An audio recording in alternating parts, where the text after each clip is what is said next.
All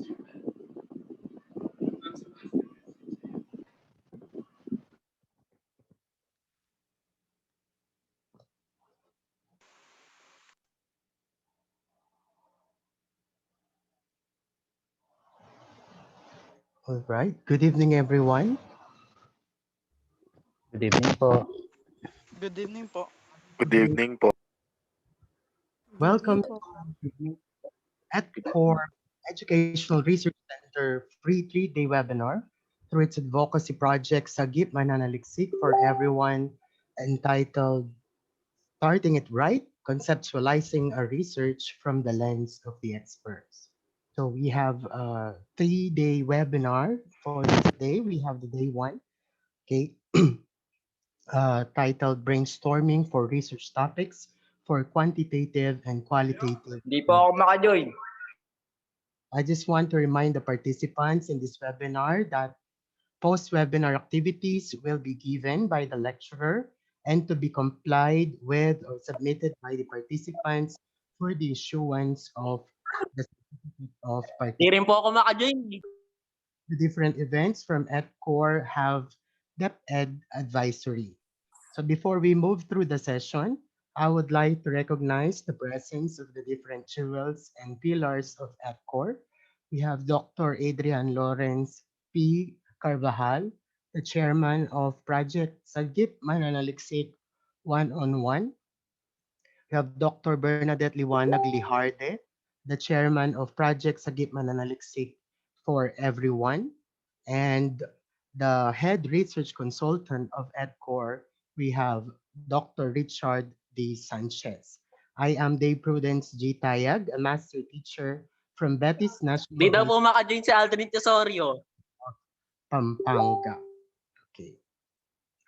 For today's learning session, our learning competency is prepares a plan and a focus on issues and ideas in their respective field. Okay. Let's get started, my dear Mananaliksik, for our opening remarks. So I'm here to welcome us in tonight's learning session. Allow me to introduce to you one of the EdCourse consultant. Okay, Sir Mark Jameson E. Perez. He's a graduate of Bachelor of Secondary Education, major in mathematics at St. Mary's Angels College of Pampanga, and currently pursuing his Master of Arts in Education, major in Educational Management at Don Honorio Ventura State University in Bacolor, Pampanga, Philippines. He's the founder and chairman of the Philippines Stewards for Humanity and Excellence Incorporated, located at San Jose City of San Fernando, Pampanga, Philippines, a global multi-awardee, goal-oriented individual, and a man of philosophy. Presently, he is teaching at Colegio de San Hindi Sebastian daw hindi maka-join. as a part-time Gabriela po. college algebra and trigonometry. Okay. At the same school, he had also taught pre-calculus and basic calculus, research and general mathematics to senior high school students. At his young age, he was able to lead people through his God-given gifts and will to extend a helping hand. He's also being invited to various institutions as a resource speaker about leadership, management, personality development, research, etc. His humble beginning made him inspired to put his knowledge in a writing pen, which resulted him authoring devotional journals and 2 unpublished books. A young leader who successfully turns impossible to possible and dreams into reality through his undying dedication and passion to work. Once again, please help me welcome Sir Jameson E. Perez. Sir, the floor is yours. Sir Jameson. Okay. Am I audible, sir? Yes po, sir. Okay. Thank you so much for that wonderful introduction. And now let us proceed to our opening remarks. To Dr. Richard Sanchez, the founder and Head Research Consultant of Embracing the Culture of Research, Educational Research Center. Dr. Bernadette Harde, our overall project coordinator for SAGIP Mananaliksik for Everyone. Dr. Adrian Lawrence Carvajal, our overall project coordinator for SAGIP Mananaliksik One-on-One. To our project coordinators, fellow research consultants, academicians, guests, student researchers, ladies and gentlemen, a wonderful and blessed evening to all. Welcome and thank you for joining us here at Educational Research Center for this free 3-day webinar entitled Starting It Right, Conceptualizing a Research from the Lens of the Experts through its advocacy project SAGIP Mananaliksik for Everyone. Every creation in the world has a wonderful story to tell. We can retell it in many ways and in different forms which can be through motivations, movies, storytelling, and through sharing of testimonies. More so, it can also be done through research. Life is like a flowing water in the river which will only flow once, same as in conducting research. Students will not learn if they are not interested to the lesson. They are not giving much attention to the topic being presented if they are lack of motivation, readiness, and interest, especially during this time of pandemic. Each learner has different level of understanding and ways on how to process data and information. Researching is not all about what we know, but it's all about how we make the learner be the center of the stage and generator of knowledge. Moreover, the students will not learn if they are being forced to digest the information that we are giving them. Aside from this, telling them unworthy and discouraging words will not help them to think productively and creatively. This pandemic will really test our patience, understanding, and perseverance to learn and search for wisdom and knowledge. The support of the parents and guardians is necessarily needed as we give birth to the quality education. Every stakeholder should work in collaboration and in active engagement.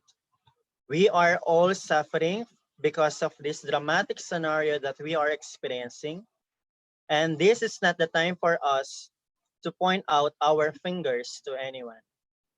Instead, let us look on the brighter side of the situation and be a vessel of positivity.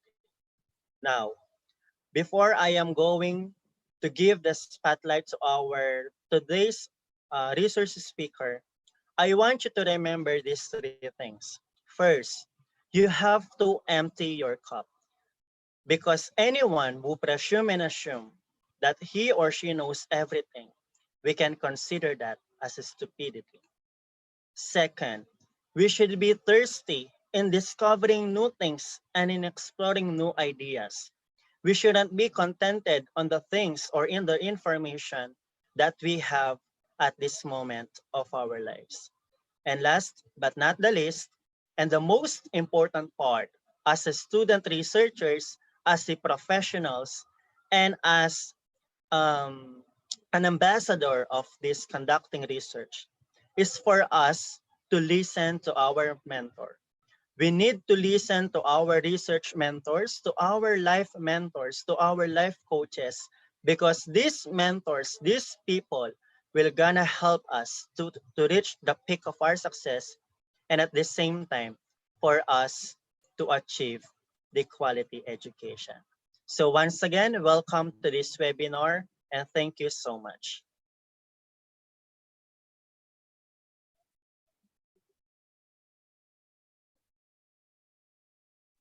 Okay. Thank you po, Sir Jameson, no, for that very warm welcome. I understand, no, marami po ang gustong mag-join, kaya lang po puno na po yung ating uh, Zoom meeting, no? Ayan. So, please wait na lang po kayo dun sa ating recorded video. It will be uploaded later on sa ating YouTube channel. Okay. So, before I formally introduce our guest speaker for tonight's learning session, now let me read to you our house rules. Okay. And please turn off your microphone. And you may or may not open your camera. Use as identification the acronym of your institution and your last and first name. Then you may type your questions or other thoughts in the chat box. And then later on, we will raise them during our question and answer portion. Okay. All right. And now I have the honor to present to you our guest speaker. She is a graduate of Bachelor of Business in Teacher Education, major in Business Technology.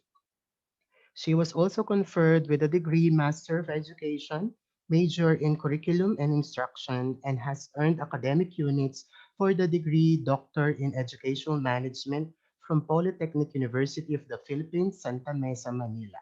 This gifted educator has shared her expertise in the field of teaching and research from the different levels of education. She has taught as a high school teacher from the Jose Rizal University in Mandaluyong and Angel John Integrated Academy in Lalakhan, Santa Maria, Bulacan, an elementary teacher from New Horizon Integrated School Incorporated in Pinagbuhatan, Pasig City, an instructor from Access Computer and Technical Colleges in Manila. She also served as a registrar and an academic head at the Asian Academy of Business and Computers. Currently, she is a faculty researcher from the Polytechnic University of the Philippines, Quezon City branch.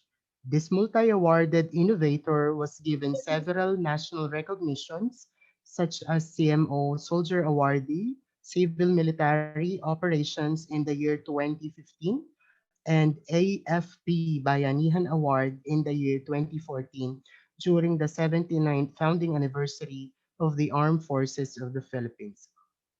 My dear Mananaliksik, our guest speaker for tonight truly loves learning aside from teaching.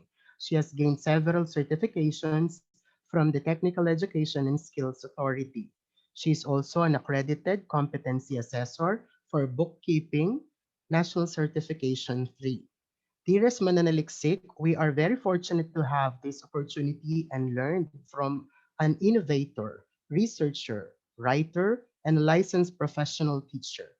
My dear students, guests, participants, and research consultants, help me welcome our guest speaker for this fruitful learning night, Associate Professor Sheryl Sharima Renomeron Morales. Ma'am Sher? Yes.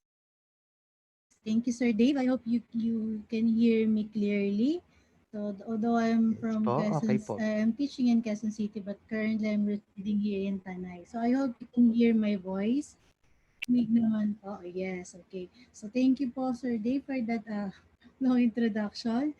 So also, we would like to thank Sir Perez for the opening remarks and acknowledge Dr. Carvajal, Dr. Lihart, and of course our very dear Dr. Sanchez for organizing such activity and actually project to help our teachers and students on on the topic or on research undertaking. So I'll be a little bit informal along the way. No, nakita natin may mga iba tayong mga students or college students dun sa mga participants. So I'll be switching language from time to time.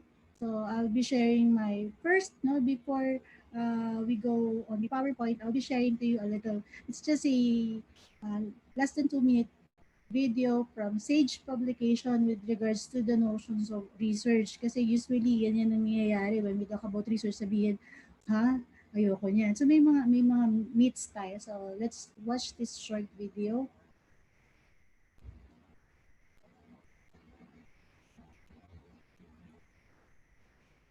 Nakikita po ba yung video? Opo. Okay, so this is from SAGE publication, of course, a well-known journal and book publisher.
sa video. No? So again, research is, it's to say it's not that difficult. So sabi natin, research plays a very important role in society, especially no right now we can really feel how is it significant dahil nga dun sa development ng vaccines, no, and ano yung mga current behavior or naging paradigm shift o pagbabago sa buhay ng mga tao. These are being done all in research, and marami na tayong nakikita mga publications or article, no, na product ng pananaliksik, no, or pagsasaliksik. So nakakatulong ito para mas to improve our lives, no, and also give us the idea of what, you know, can be in the future. No? So kumbaga it's a of course as a researcher, no, it's a very very noble undertaking. So let's go on the PowerPoint. I'll be sharing again. So I'll be turning off my video while I'm sharing my PowerPoint, you know, to save the data, to save data for a while.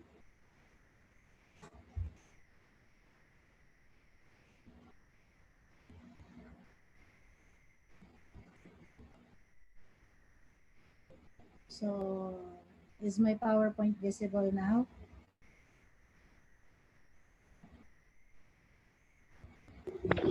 Yes po. Okay. So again, this is the day one. Starting it right, conceptualizing a research from the lens of the expert, of course, no, sponsored and generously shared by the Educational Research Center.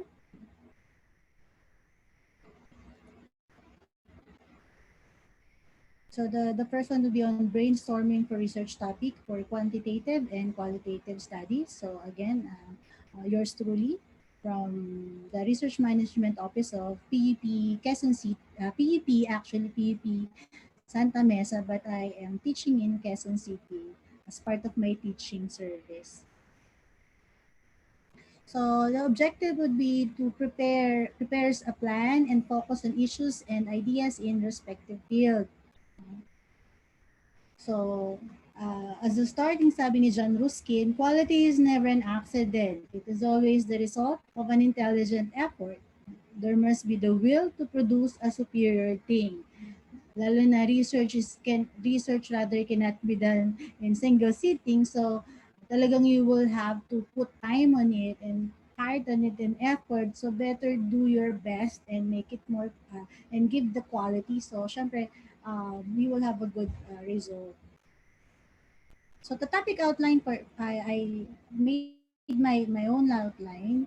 So first, since this is planning for your researches, I would be discussing first the importance of a good planning. Ba't ba kailangan mo plano?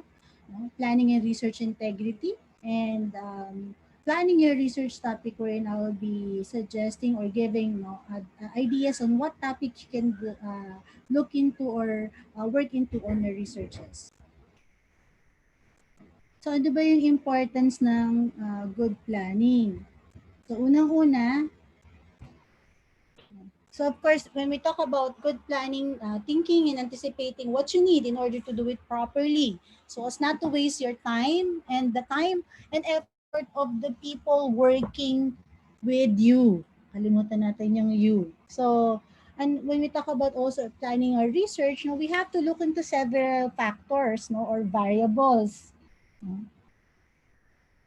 So, nauna, bakit kailangan magplano? Siyempre, we have to plan in order to look into our resources. Pag sinabing resources, if you don't check in advance or if you don't plan in advance, you could find out that you don't have the necessary space to conduct your research. In terms of facility, lalo na kung yan ay sa STEM or sa sciences, you need some, in STEM, you need some at least work area for the prototypes or for experiment. If it's in social sciences naman, we need space at least to do the thematic analysis if we'd be doing quali or yung mismong work area. No? So the crucial materials you need will not be available if you didn't or if you will not plan ahead or that you don't have enough funding. Syempre, kulang sa budget or staff to carry out the work. So, syempre some of the researches, no, so kayo, yung some of our colleges, pero kami sa university, no, some of our researches are funded either ng school or ng ibang agency kagaya ng nasa national government to which I am working right now, no. The Philippine National Police will be funding one of our research, no. We will actually evaluate them. So, funding agencies may also have specific conditions and guidelines that needed to be followed in terms of resources. So, importante ang planning. Next, we also plan our research, and of course yan, primarily yung permissions. No? Of course, permissions are the formal approval needed to complete a project. No? So kung wala yan, you cannot go to a library or I say get a particular data in the archives. You can talk to people. No? If you would like to look for some cases or reserve, research participants, of course, syempre kailangan yung pagpaalaman. Hindi naman sila pwedeng bastang, pwede ka bang ma-interview, mag-research kasi ako. So, hindi po pwedeng ganun. Mamaya, expound natin yan, lalo na yung sa permission, di ba? Ngayon, in terms of confidentiality, privacy, dahil may Data Privacy Act tayo. So, katatapos nga lang ng, actually, the entire 2 days, nag-attend kami ng research ethics, no? Na with the current, no, lalo na puro online ang management or administration ng conduct ng data gathering dahil nga syempre limited pa ang paglabas-labas. So importante yung permission.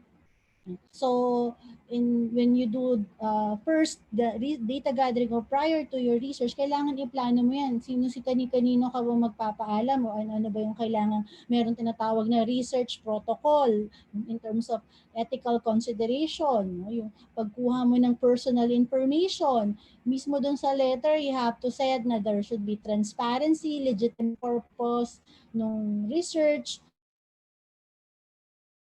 So, i-discuss mo yun paper mo.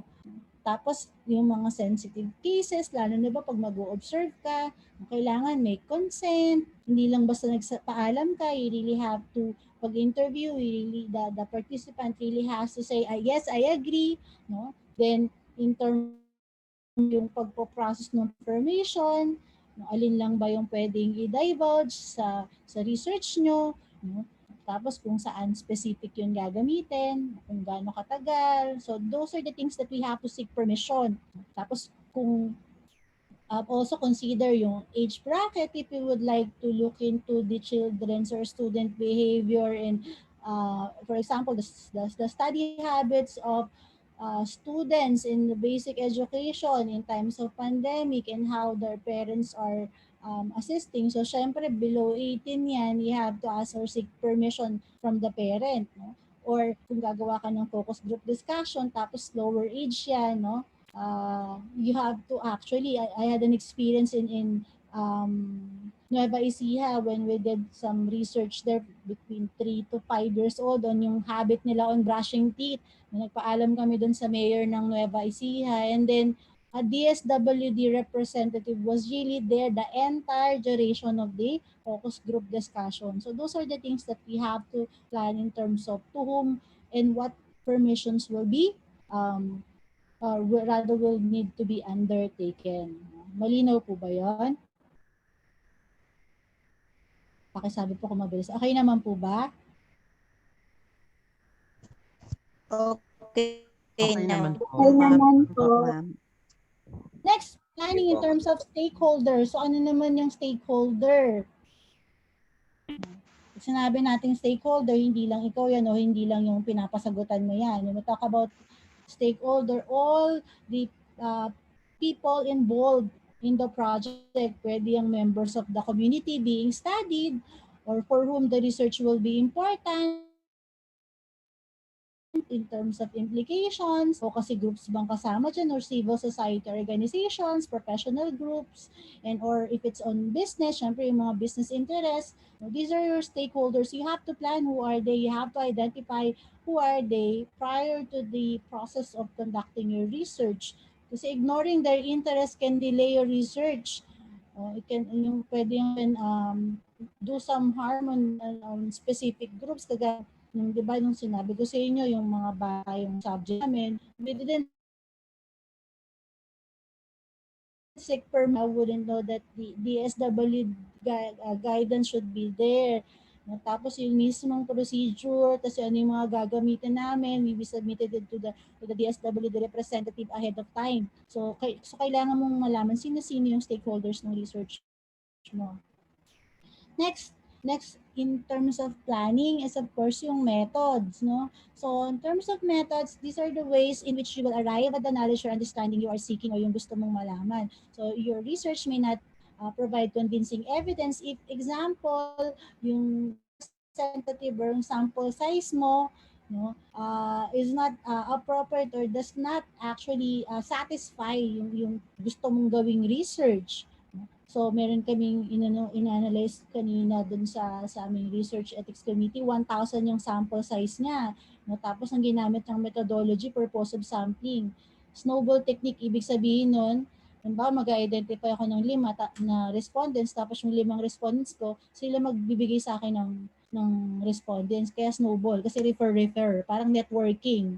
So with that big sample size, so yung methodology na ginamit will be of course in question bakit, no? Tapos ang topic lang naman is on hindi naman lang, but the topic is on heterogeneous relationship, no? Paano yung intimacy, paano yung communication. So syempre 18 to 65 years old, napakalaki nung scope. So yon, kailangan pag-aralan or mismo iplano mo ano yung gagamitin mong methodology, no? Of course, that would be done with if you're a student, with your advisor, and then if, of course, if you're in the academy, you have to consult yung kasama mo sa research or you have to consult yung mas may alam o gaya yung halimbawa yung head mo o kaya if you have a statistician friend or who's an expert in terms of methodology. So you have to collaborate. Hindi pwedeng, yan yung naisip ko. No? Importante yon. Kaya kailangan iplanuhin. Next is of course yung ating time. So nandun na tayo sa time. For various reasons, of course, researchers often underestimate the time it will take to complete a project. If a research is done with, of course, no, kagaya nung just last year we ended on I had the funding kasi kung may mga funding yan, may usually hindi pwede mag-extend. Kung 6 months lang yung project, dapat within 6 months matapos mo na yan. If ever na mag-extend, 1 month the most, no? Ito yung nangyaring recent, di ba, since the pandemic in March 2020, we have an ongoing college-funded research. So, in the middle of the conduct of our study from March, na-stop yun dahil nga nag-lockdown. So, within that period of lockdown, syempre hindi rin naman namin the research should have been finished by June 2020. Pero because of the situation, ginawa na lang, nag-change na ng methodology, we just had it online survey, so natapos namin siya December 2020. So that means the project extended from 6 months to 1 year. So yung mga ganun, of course, because of the experience, no, later on kapag gagawa ka ng plan or research plan, kasi importante na dun sa research plan yung time frame. Kino-consider lagi yan. So siguro mag-a-adjust na talaga kasi hindi na dahil nga doon sa naging experience din natin sa kasalukuyan. No? So kailangan no planuhin 'yan. Next, in terms of conflict, no? So if the clashes between your various interests are too great, then you may not get permission to pursue the research. If conflicts are not disclosed at the outset and instead come to light on after you have published, no? So baka ka pa makasuhan, no? Remember yung context ng plagiarism, no? Tapos yun nga yung sinasabi kayo na permission, o sinabi mo lang, pwede ka bang ma-interview dun sa kahit dun sa online survey, di ba? Nag-agree.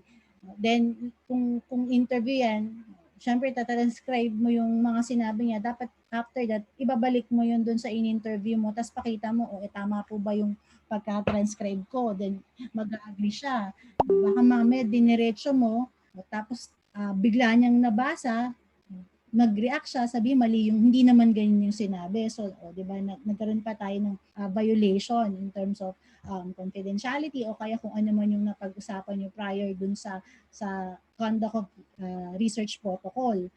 So, I had a little, no, just one experience on that, no, na I have a co-author, and then of course he was the one who conducted the interview, tapos ako yung nag-process ng data, I analyzed it and then put it into final paper, and then after it was published, no, buti na lang kakilala nung co-author ko yung isang participant na gano'n nag-react na mali daw yung kanyang designation at yung spelling ng pangalan niya, hindi siya doon nagtuturo. So, syempre yung mga gano'n, 'di ba? Kung hindi niya kakilala 'yon, no? Malamang nasama ako dun sa yeah, we will be a bit in trouble on that aspect kasi nga no, hindi namin na-verify. O, personally ako, hindi ko na-double check. So, yun yung mga ganun na kailangan nating makita in terms of dun sa conflict. Next, yung protecting your participants. Ayan, no?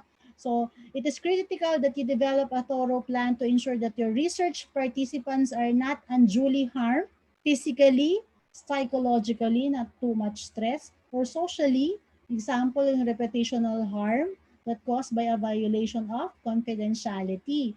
As we will see also in terms of yung protecting your research participants, whether it's human or animal, and you have to look into again the protection of your data in accordance with the Philippine Data Privacy Act and the National Ethics Board of the Philippines. No, may mga ano yan, clauses and considerations that you have to consider and how to protect the participants. So, yun yung buong 2 araw namin seminar, katatapos lang kaninang 5 o'clock. So, ngayon na, 'di ba, napaka-importante na hindi mo lang in-extract or kinuhanan ng data si participants. So, dapat meron yun yung after that, so ano yung benefit nun sa kanya. Then, yun nga, merong tinatawag natin na post-interview confidentiality. Tapos yung sinasabing na too much stress in terms of psychologically kasi let's say meron isang kaming na-evaluate na research on battered wife. Diba? So sa yung battered wife, yun yung mga domestic violence, diba? Sa mag-asawa. This time, dito ang concern niya sa babae. So tatanungin mo siya ng gano'n, diba? Nare-recall niya pa yung pain. So dapat yun, merong mga debriefing na ginagawa yun. Hindi pwedeng pagkatapos mo siyang paiyakin, no, tapos maalala niya yung mga sakit na dinanas niya, no, magti-thank you ka na lang afterwards. So yung session na yun, dapat it gives stress to the participants. Kailangan mo siyang i-debrief. And then meron part dun sa clause na if she or he needs psychological counseling, you may contact or pwedeng i-refer sa ganito. No? So, yun yung mga ngayon na akala natin parang simple lang, pero importanteng pagplanuhan yan, no? In terms of dun sa participants. No? Kaya nga, di ba, yung vaccine din ngayon, hindi yan para sa lahat. No? So, meron din tinatawag na clinical trial.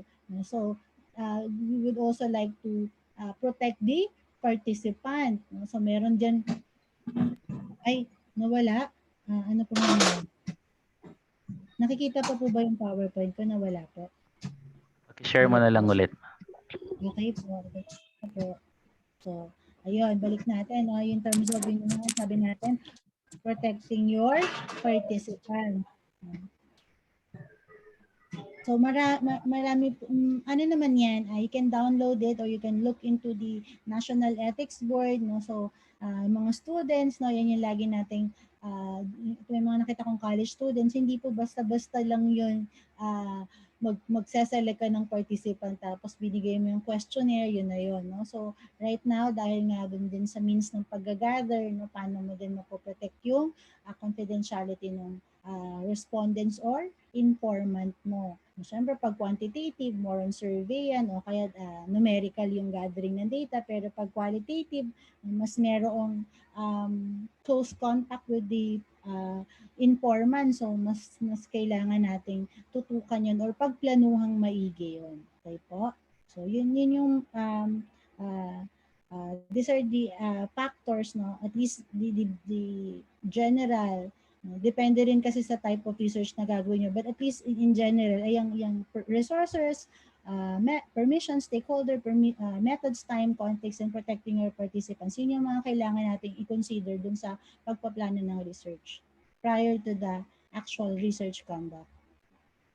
So next is planning and research integrity. Yan. So ano ba yun? Sila naman to.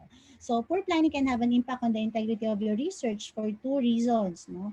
So first, no, because it can be tempting to try to compensate for lack of proper planning, no, by cutting corners and bending a few rules later. So obviously you should not do this. The more attention you give to your planning your research, the less likely you are to expose yourself to this kind of temptation. Siyempre, di ba, parang, ay, nakalimutan kong papirmahin yung yung survey. No? So, okay na yan, lagyan ko na lang ng initial. So, nagsushortcut ka na, pero dapat yon ibabalik mo talaga yon.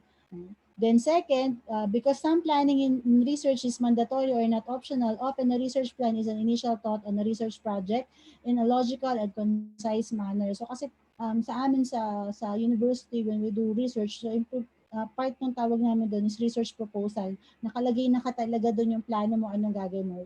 Month 1, 2, 3, kung halimbawa 6 months yung research, o kuya sa mga estudyante ko kung dahil nagtuturo ako ng research, kung 2 semesters yan, bago matapos, dapat semester 1, no? Ito na yung gagawin, nakaplano na, then the next semester, no? Similarly with the senior high school curriculum, ganun din yung idea dun sa practical 1, practical 2 research, tapos yung dun sa immersion side, no?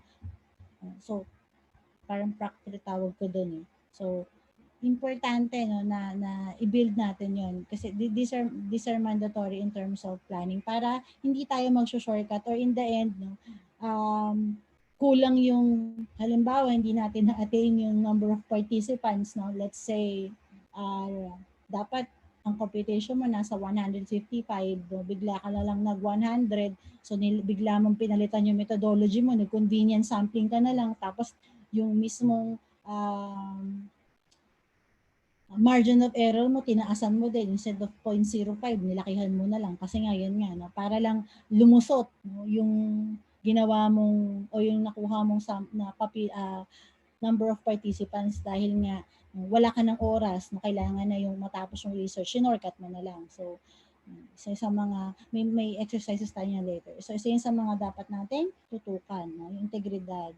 So, sabi natin, the following points are actually dun sa sinabi ko dun sa second reason is mandatory planning. So you must complete to ensure that your work is carried out responsibly and with integrity. So one is if your research involves human participants, it's a mandatory to get permission and approval to use them. Hindi lang yan sa STEM, no? Lalo sa mga social sciences, during, di ba, syempre, on focus group discussion, key informant interviews, kahit naman dun sa survey questionnaire, dun sa first page nung survey instrument natin, nakalagay doon yung you're seeking permission from the respondents. No? So, next, if your research involves animal, get permission approval to use them. No? So, yun naman yung sa mga sciences. No? Kung halimbawa ang course mo is bio, no?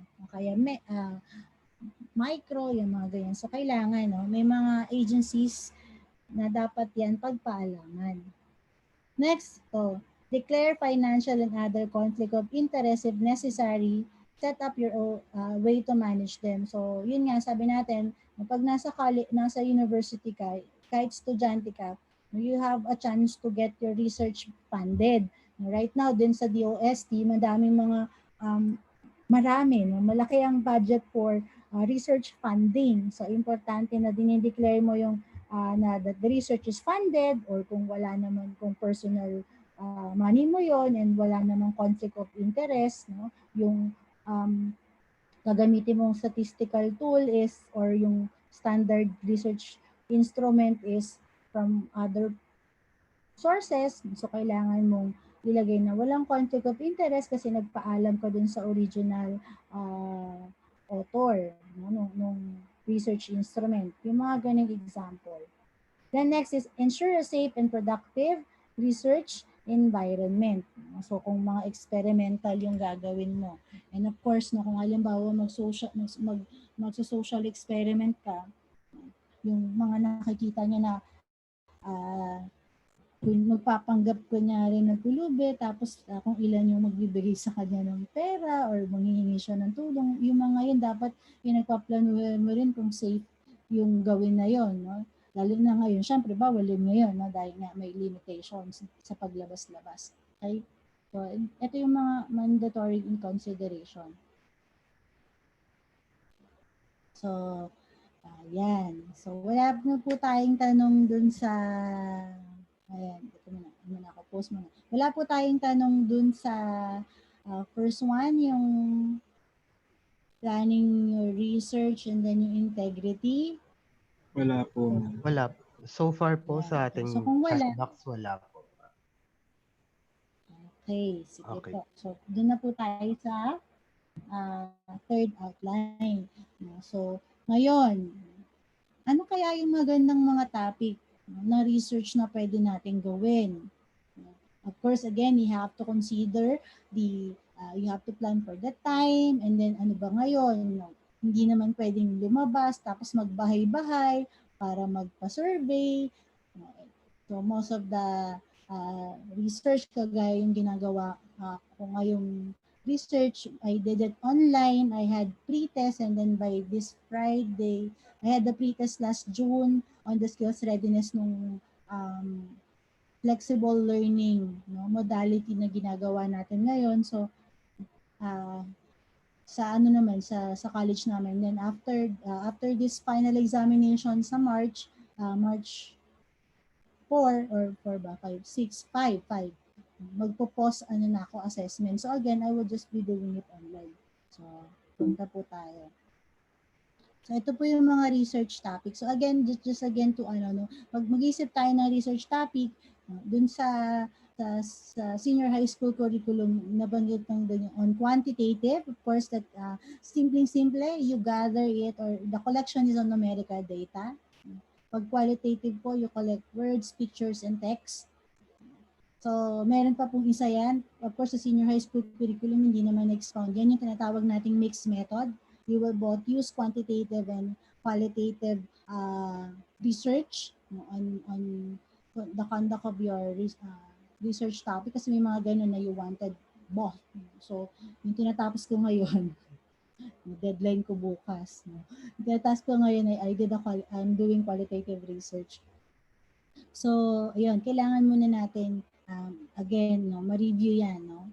Whether would you like to have it on quantitative or qualitative. So, pagka nagpumili ka ng quanti or it's either quali, again, balikan mo yung research planning in terms of dun sa mga factors in consideration. Okay. So I did improvise and shorten kasi most of the literature parang step 6, 5 or 6. So, shorten ko muna siya ng 3. And anyway, this is a 3-day although interval, but this is a 3-day seminar. So the next researchers, or rather speakers, would be expounding on the procedure of research. So step 1, you have to understand your requirements. As your institution, ano ba yung sa school mo? Ano ba yung what can and cannot be researched? Kasi may mga ganun. Kulang lang siya ng ED research past tense. So, kasi usually, when we do research, of course, may trust or research trust yung institution. For example, kami sa PUP, meron kami tinatawag na research agenda. Ando doon yung mga pwede mong i-research. May mga topics kami. Since hindi naman kami a science school, so limitations namin yun. We are not bound to do research on that.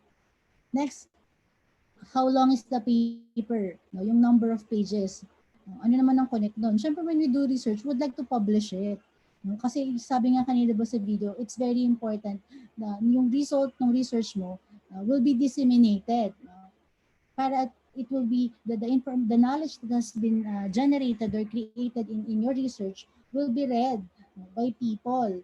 At kung yan ay aabot ng 100 pages, sa tingin mo, babasahin niya research mo. Or kung ipapublish mo yan sa isang journal, usually, yun ay may limit lang ng pages. nung yun nga, yung sa ko na mga experience na, I had 45 pages. No? Kasi yun yung mga nagsisimula pa lang ako mag-research. 45 pages yung research ko. And then, biglang nung isinan ko siya, ibinalik sa akin, ang sabi, gawin ko daw 15 pages. So, that was a mistake. Kasi yun, step 1, diba? Dapat tinanong ko na, unang-una pa, ilan lang? Ilan ba lang yung number of words na kailangan? Ilang pages lang ba yan? So, yung from that nga, may nakalagay talaga dun sa guidelines, 15 pages lang pala dapat. Lahat na yon no, na-sum up mo na. And then, itong recently, hopefully, no, lumusot siya sa isang journal. Yung una ko, 40,000 words. No?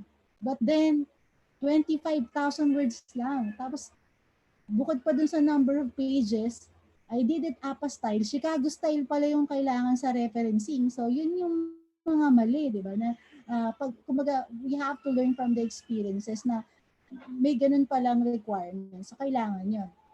Next, ito rin, sa mga teachers nyo, no? Kami sa doctoral program, one of my teachers required us, kailangan daw 50 readings yung gagawin naming article. So yun, how many scholarly sources are required? So kung kailangan ng related literature, gaano karami? No? Yun nga, in our case, 50. No?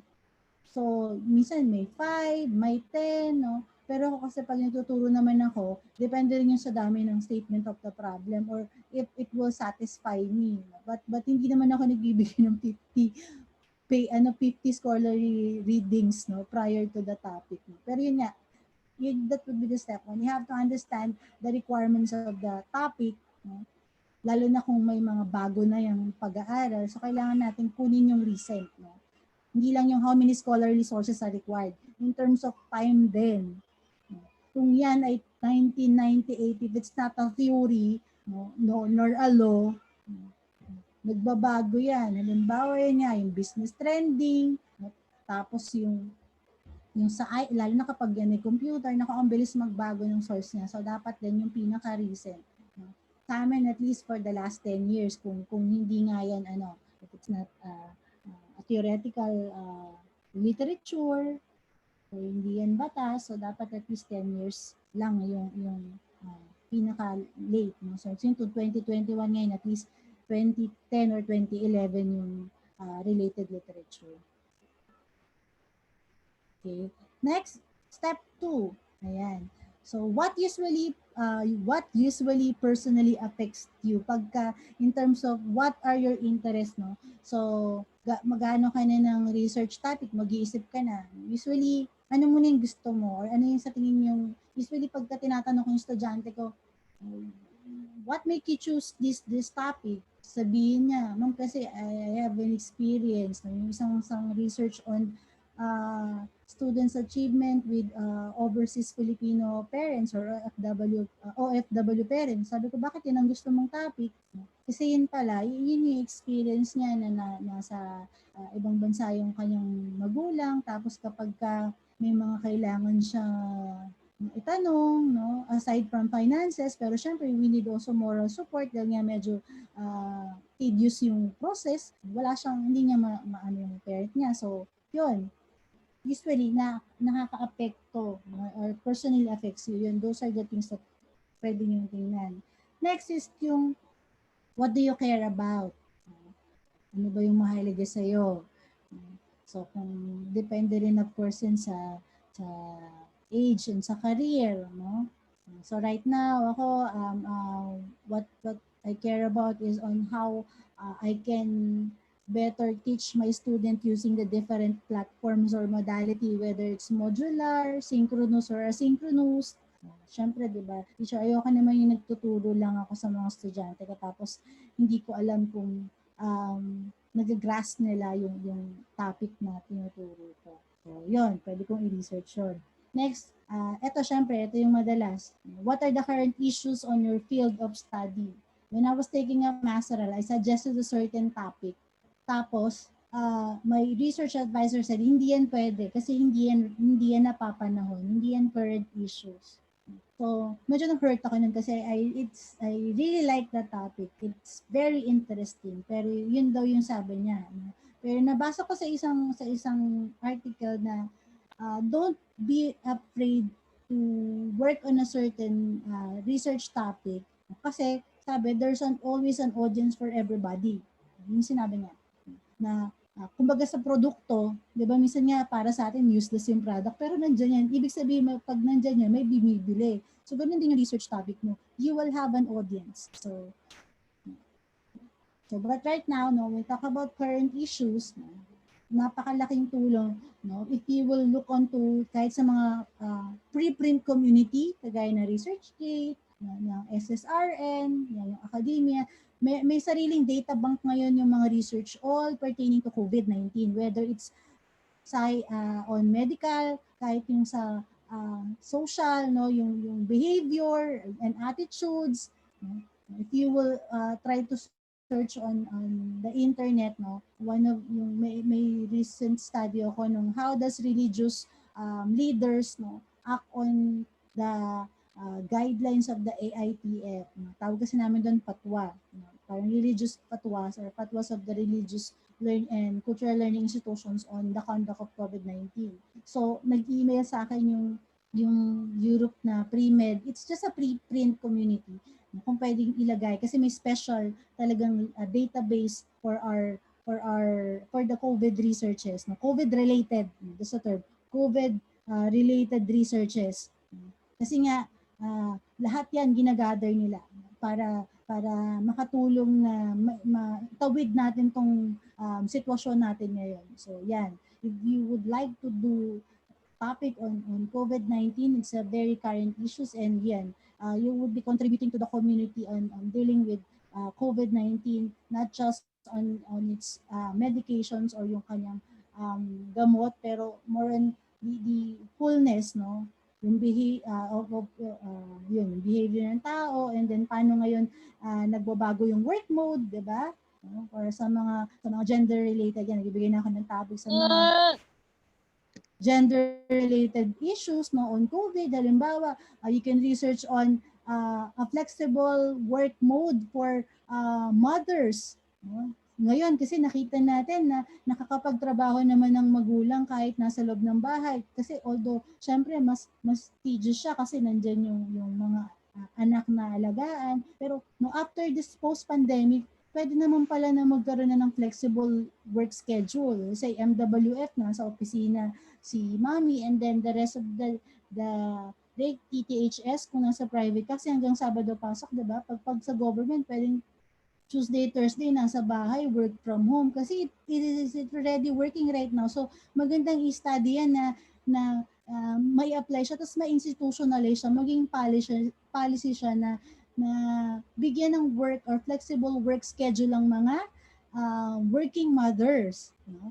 Para kumbaga mas makampante sila. Kasi ako right now, I'm also working from home. No? Dahil nga nasa Tanay ako nakatira because I still have a 6-month-old baby and 2 other younger daughters, which is 3 and 5 years old. So, importante sa akin na nasa bahay ako kasi pag lumabas-labas ako, at least ako, kawawa yung mga babies.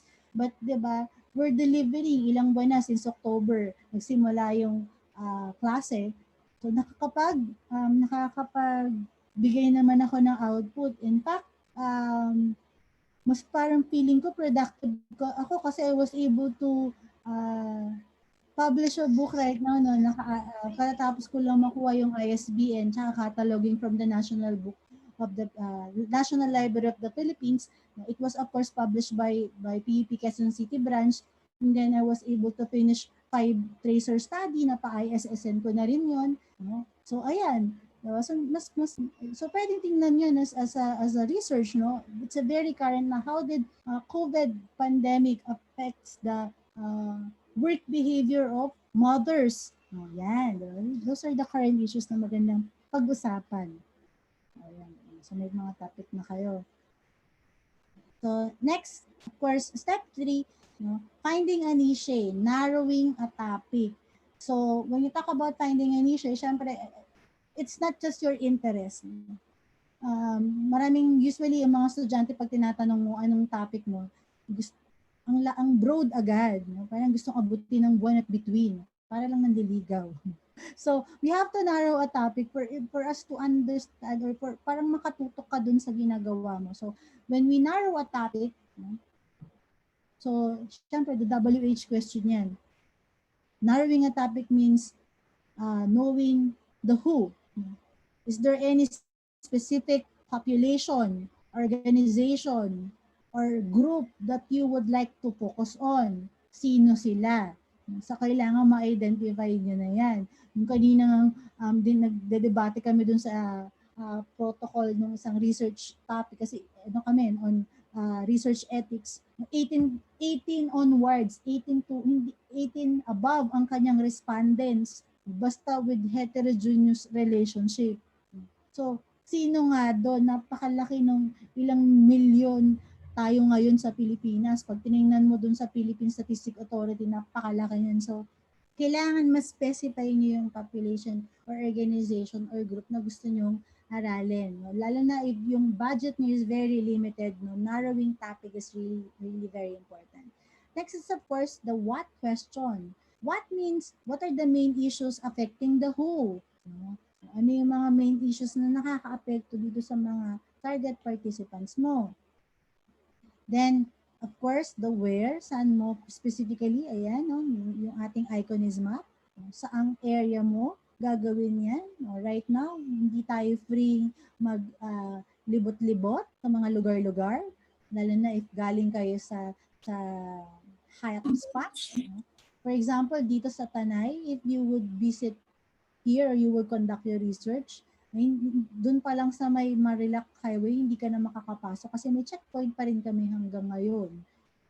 So, kailangan pa rin ng, although ano na lang, basta may medical certification na negative RT-PCR, yan, makakalasot ka na.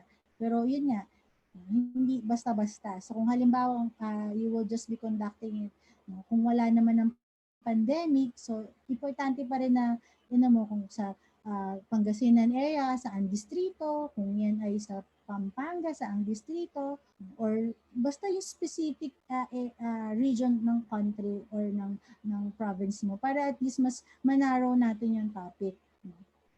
Next, yung sinasabing why.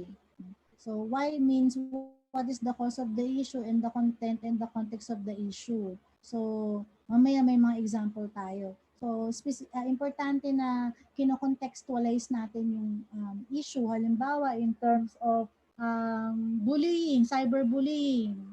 Gusto mo yung cyberbullying, so and how will you contextualize it? Anong platform yung gagamitin? Tapos anong age? So bakit ba nangyayari yung cyberbullying? So kailangan mas ma-contextualize pa natin yan. Kasi hindi natin pwedeng i-adapt yung kung ano lang basta-basta yung nasa ibang bansa kasi in terms of batas, magkaiba ng batas yun, no? Sa ibang bansa may specific law on cyberbullying pero sa bansa sa Pilipinas naka-incorporate or part lang ng bullying yung cyberbullying. Similar with dun sa yung mga theft or crime, no, sa internet, no. So may nakapaloob lang siya sa isang guidelines pero hindi siya specifically ng law. And then of course yung how the issue impact the individual, the government, or the environment. So importante na kaya 'di ba dun sa research merong significant of the study or dun sa last pagka nag-recommend ka ano yung impact niyan para kanino, whether it's for individual, halimbawa for people with disability or yung people with learning disability or people with let's say yung inclusion pala, no? Inclusivity, no? In terms of yung mga minority. So, kailangan ma-specify natin yan para mas mapaliit yung topic. No? Kahit yung word na study on how does a person with disability adapt the current modular or online learning. Di ba may mga naka-mainstream sa mga pag-public school or private school. So, malaki pa din yung PWD. Kailangan i-narrow down mo ba anong klaseng PWD ba yan? Is those are with learning disability or with physical disability? So, pwede pa nating i-narrow yan. No? So, in terms of mas makaka-apekto sa kanila yun. Okay.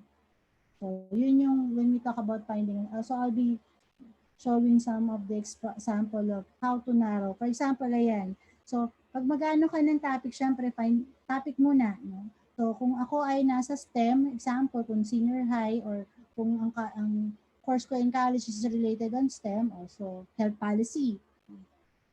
So, sabi natin, how to narrow it down, ano dun particular in health policy? Gusto mong pakialaman ng Universal Healthcare Law. So, dun sa loob ng Universal Healthcare Law, may specific lang doon na nakalagay in terms of access of women to healthcare goods and services. Yan yung pinaka-topic mo. Pero hindi pa yun yung title mo. Ha? We're just talking about the topic. So, ayan, dyan ka magpo-focus. Maghanap ka ng specific problem regarding healthcare of women to healthcare, rather access of women to healthcare goods and services during pregnancy. Pwede mo lagay maternal healthcare, access to maternal healthcare. Ayan. So, mas ano na, bukod yung mas pinaliit mo pa, women, yung mga buntis. Yan.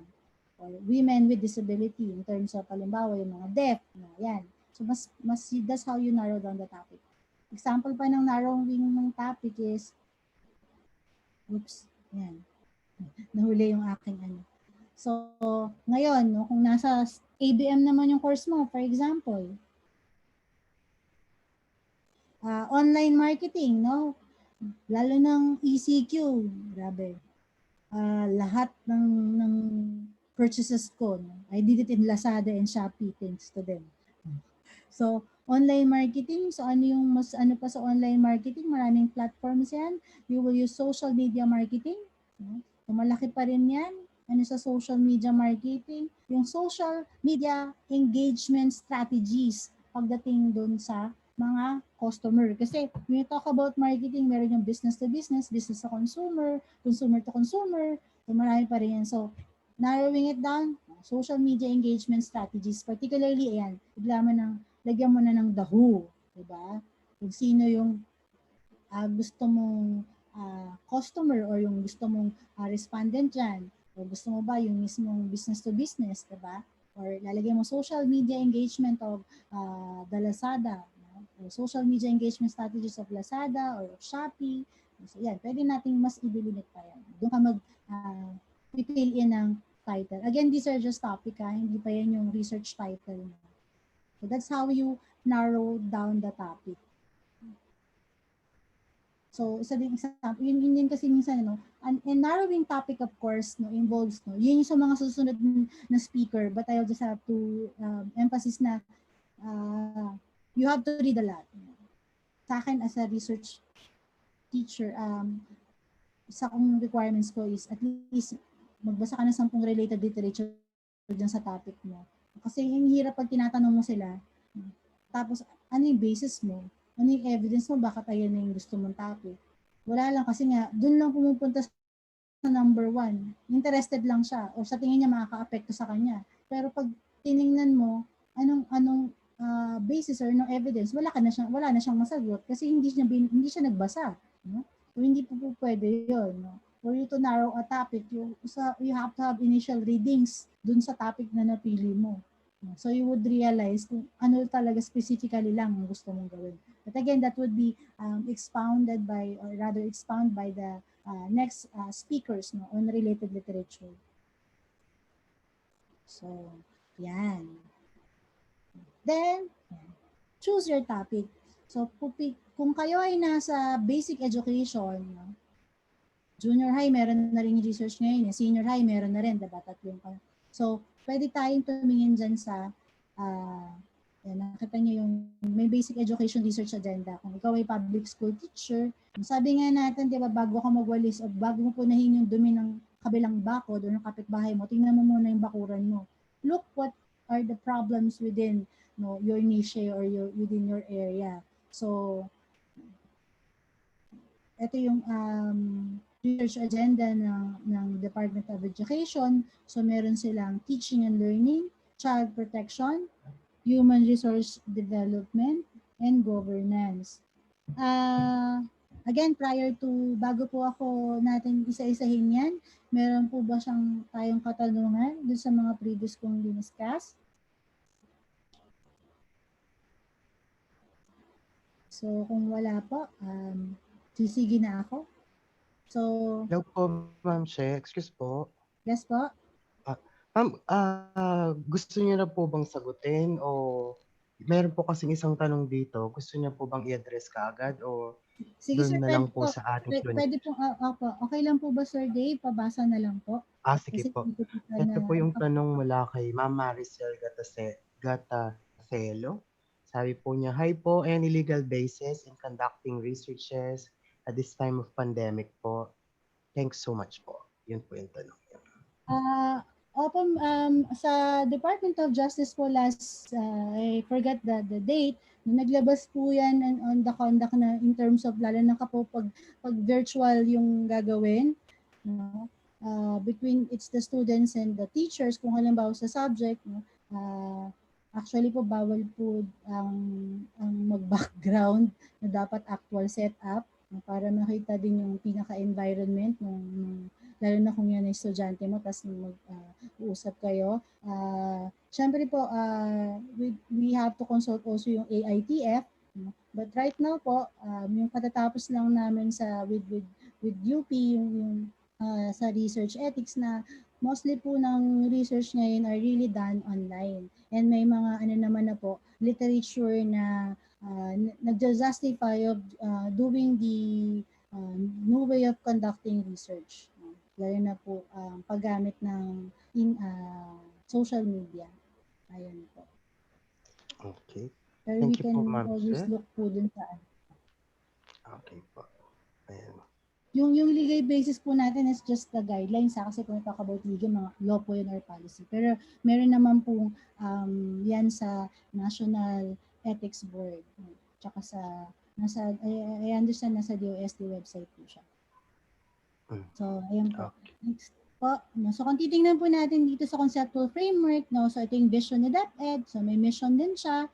So, target outcomes. Then, nakita niyo po nasa baba po yung research agenda. Hindi siya dahil siya yung pinaka-lower. Ibig sabihin yan po yung foundation. In order for the Department of Education, no, look further on the actions in terms of what are the current or what will be, no, if ever there will be revisions on policy, programs, project, or activity, kinukuha po yan sa research or yung yung pag-aaral na dapat gawin. So, then yung target outcome. So, kumbaga, ito po, basihan po. So, mahalaga po na makapag-contribute tayo, no, lalo na kay DepEd, lalo na sa panahon ngayon, ng mga researches. So, tingnan po natin. So, ito po yung the basic education research agenda if you're in the basic education. So, team 1 po, teaching and learning. Next, child protection. Then, team 3, human resource development. Then, team 4, we have governance. So, isa-isahin po natin yan. Yung medyo, hindi man isa-isa. Bigyan natin ng overview. So, ayan po, nakikita po ba? Nag-switch na po ako ng screen. Nakita niyo na po yung memo. Baka kasi yung PowerPoint pa din yung nakikita niyo. Nakikita niyo po yung memo. So, Yes po, ayan na ma'am. po. Yung 2016 po, merong binigay na DepEd order si Department of Education, no, adapting the basic education research agenda. So, yung mga teacher po dyan ng DepEd, so dapat po nakaangkla yung ating mga research topic dun sa research agenda hindi man dapat, pero sana kasi ayun, may memo po, dapat ina-adapt para at least mas maging kapaki-pakinabang po yung ating gagawing pag-research. So, ayan po yung memo niyan. No? It was on 2016. So, medyo mahaba po yung memo, but I will be sa baba po, no, yun yung rationale kung bakit dapat may research agenda kasi nga para DepEd is not only a learner-centered government institution. It's also constantly improving the learning process.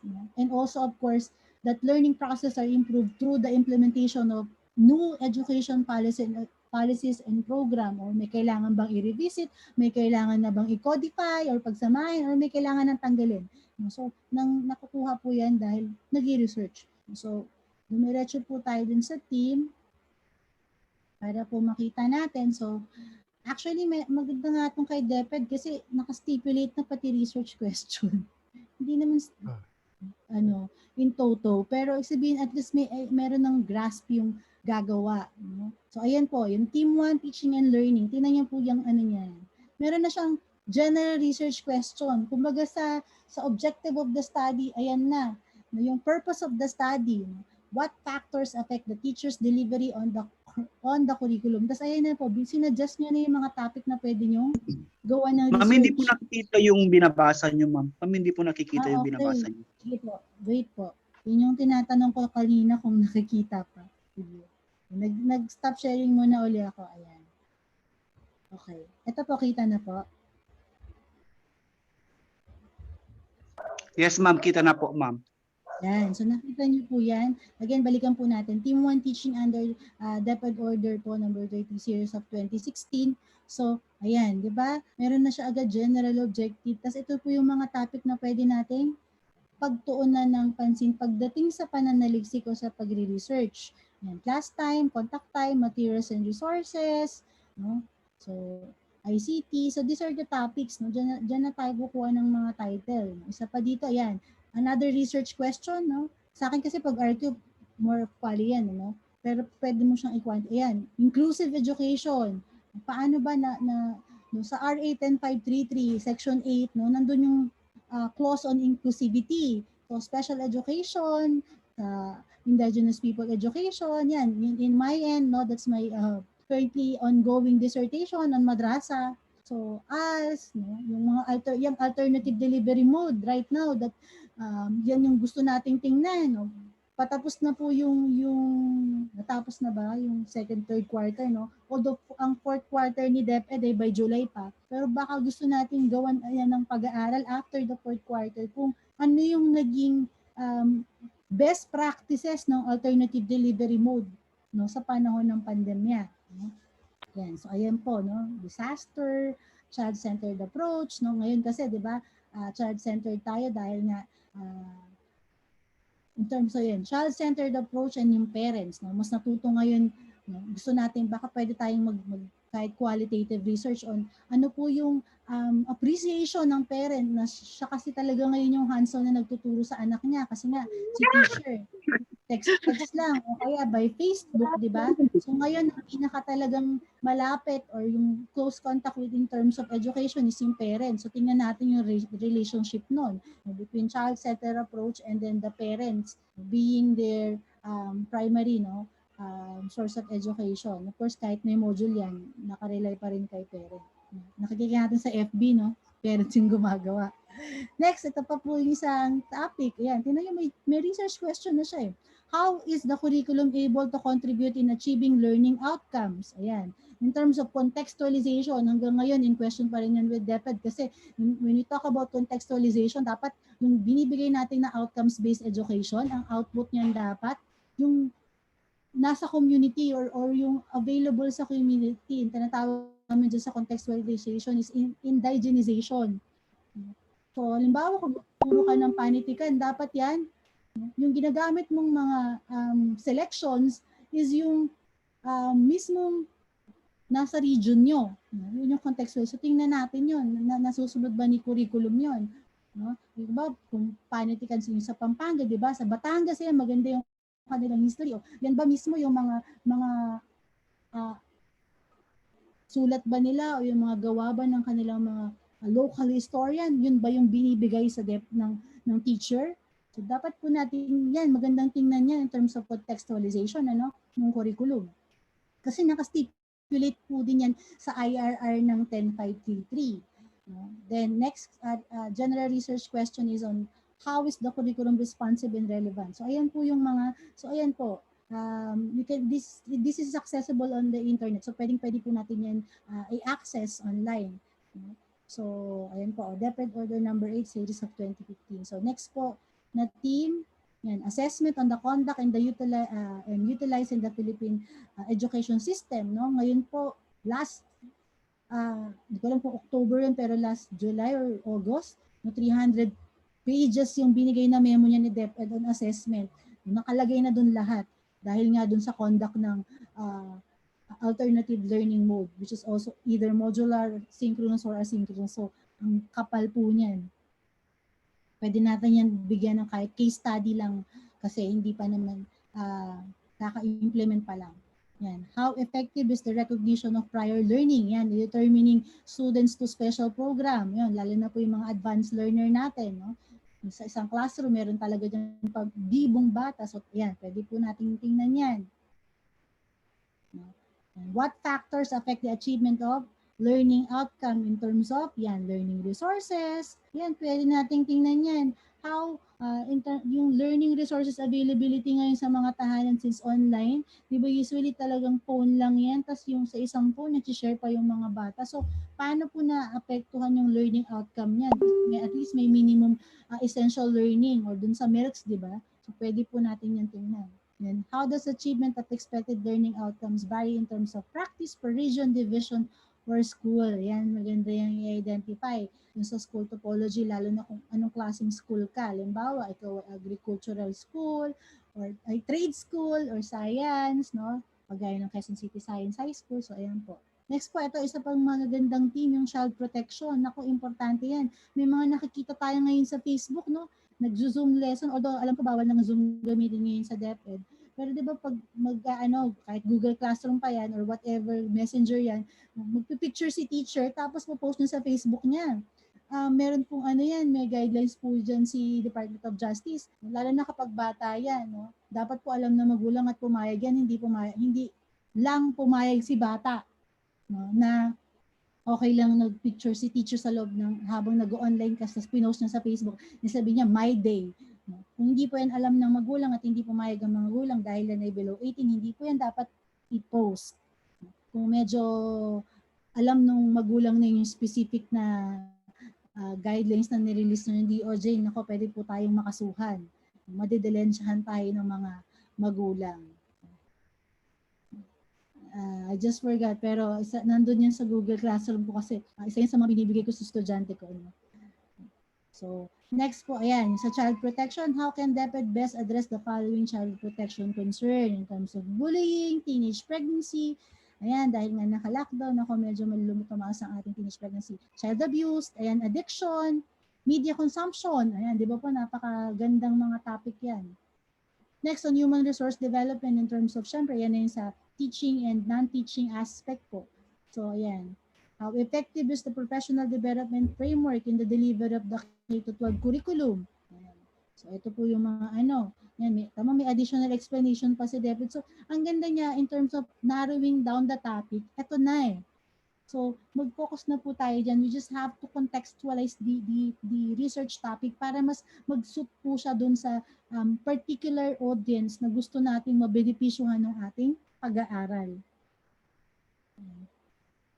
So, yan po. What qualification and competencies are required for teaching in an inclusive learning environment? Ayan. No? May personal experience kami dyan na, yun nga, yung mga naka-mainstream, diba? So, hindi naman lahat ng mga teacher na nag-mainstream, may mga estudyante. For example, person with disability na teacher, lalo na sa basic education, talagang SPED teacher. So, minsan tinanong ko yung isang teacher kasi kumbaga estudyante ko yung anak niya, tapos teacher na rin ngayon. Tapos nagkakwentuhan na may SPED nga siya. So, tanong ko, paano na-assign niya sa isang teacher? Sabi niya, ma'am, pagka kumbaga may experience na, no, si teacher na 2 taon na po kasi siyang merong SPED na estudyante. So, pwede na yan kasi may experience na. Valid ba yon na wala siyang childhood education, specifically on SPED education na training dahil lang sa personal experience niya? pwede na siyang mag-cater ng estudyante or sa klase niya na naka-mainstream. So, those are the questions that we would like to answer. So, ayan. Then, ayan, yung pre-service, yan. Then, qualification po pagdating sa non-teaching. Siyempre, di ba? No? Kahit yan non-teaching, umaharap yan sa mga bata. Ultimo yung nasa canteen, no? So, kailangan nating makita yung paano, yung anong qualification nila. Ito, issues and challenges sa pag-hire ng mga public school teacher. So, ngayon po, malaki pa rin po yung kakulangan. So, ayan, di ba, by ranking system na ngayon and localization. Kung taga QC ka, dapat sa QC ka mag-a-apply. Yan. So, those are the, next, ito pa po yung ibang team. Yan. In terms of selection, retention, and assessment, no, sa mga empleyado ni DepEd. Although ngayon, napakaganda naman na ng packaging ng nakaka-receive lang natin ng increment. No? Medyo maganda na yung salary package ni DepEd. So, ayan po. So, those are the team.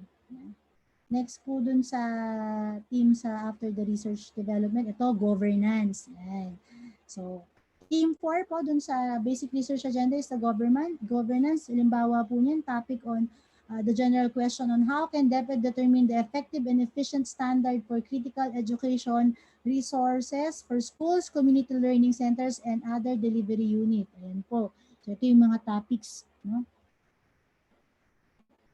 Yung water, sanitation, and hygiene, school site, health, nutrition, operating budget, tapos yung how can DepEd improve its planning process across level in terms of strategic planning, operating planning, database management. So, ang dami pong topic ang dami po palang research agenda ni DepEd, no? So, yun, baka gusto natin tingnan yan, di ba? Now, so again po, available naman po yan sa website ni DepEd. So, next po, stop sharing po muna ako kasi baka hindi na naman po makita. So far po may tanong po. So, next naman po, may pa naman ako, 30 minutes. Ma'am, excuse me po. Po? Okay. Yes? Ma'am, follow-up question lang po ito regarding po doon sa legal basis po, ma'am. If it is Yes po. possible po daw to have the material po or the guidelines from DOH related po dun sa research DOJ effort. po yun, DOJ. Ay, DOJ, sorry. Opo. Try ko lang pong i-retrieve dun sa aking kasi right now I can do that kasi nasa Apo. Google. Okay po, sige po. Apo. Okay, thank you, ma'am She. Thank Opo. you, ma'am. Thank you. Wait lang, nasa Google Classroom po kasi yun. Okay, ma'am. Okay, ma'am. Thank you. Okay. Natin. Hanapin ko na ba ngayon? Siguro po maya-maya na habang Opo. Okay po, ma'am. I-share na lang po natin Private na lang po, mamaya. ma'am. Opo. Okay lang po, ma'am. Okay. Thank you. Ano lang po yun, the-conduct din po yun ng teaching, virtual discussion. So, next po, doon na po tayo sa CHED Research Agenda. Ayan, kita na po.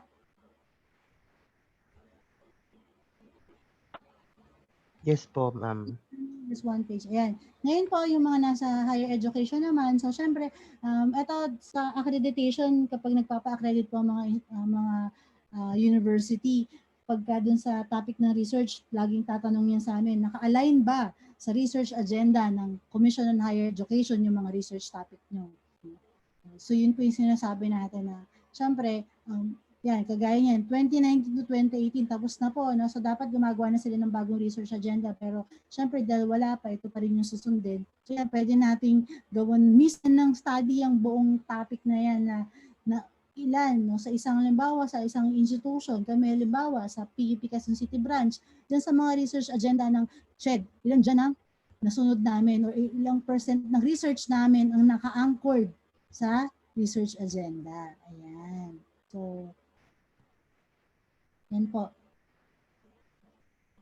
So, unang-una dyan is yung improving research capability po ng those are the agenda. Doon po tayo sa agenda po. Wait lang po. Yan, ito po yung priority research area na dapat kung saan kami dapat nagre-research. Unang-una po, dapat multidisciplinary. Sabi naman multi, no? In all fields kasi or across the fields. Siyempre sa higher education po marami na pong specialization. Ano? Kami halimbawa sa Santa Mesa may 16 colleges kami. Bawat colleges yan, maraming programs yan. So, multidisciplinary. Then, policy-oriented research po ang preferred na research ni CHED. Kasi yung output na yan is pwede po yung maging polisiya na pwedeng gamitin. Halimbawa po yung ano ngayon, cultural integration dapat. Na mandato na magkaroon ng cultural integration dun sa pagtuturo. Tsaka yung ito po ngayon, yung dapat na supposedly no, yung mga study na importante na dapat at least sa isang program, kaya nga may CWTS, yung disaster and risk management. Dapat at least may isang subject mo. So yun, dapat ganun po yung ano na pwedeng gawing policy paper yung research nyo or maging basis siya for policy ni CHED for CMO or CHED memorandum, order, or even policy standard guidelines ng isang program. Yan, so may participation and networking. So syempre po dapat involved, di ba yung sinabi ko kanina sa planning, involve yung as much as possible multi-stakeholders approach. No, hindi lang para sa isang grupo yung research nyo. Nakalagay as possible should be organized preferably as network instead of a stand-alone para dun sa isang research undertaking. Just last November, parang five sessions yun with CHED, yung sa ang nag-host noon or nakakuha ng fund noon is the University of Santo Tomas. Yun yung research capability ng mga university professors, no. Sinalang kami sa iba't ibang seminars and workshops, no. Tapos inassess gaano ba kami ka-capable mag-research, no. So ayun po. So iba't iba yun, that's all over the country. Then balance attention and basic applied research, no. Next, so ito po yung mga priorities. Kanina, di ba, si DepEd meron on 4 yung team niya. No? Ngayon naman po, merong priority si CHED. Ito lang po. So, syempre, although minsan medyo na ano tayo, pero ngayon po talaga science and mathematics yung isa sa mga priority, lalo na kung pati po sa courses, no, kapag nasa STEM courses ka, medyo mas malaki-laki ang allowance mo talagang makukuha. Kasi importante ngayon yan, nakita po natin, di ba, kung gaano ka-significant na meron tayong ma-produce na graduates sa higher ed na naka-align sa STEM program. So, ngayon, nakarely pa rin tayo sa ibang bansa in terms of development ng vaccine.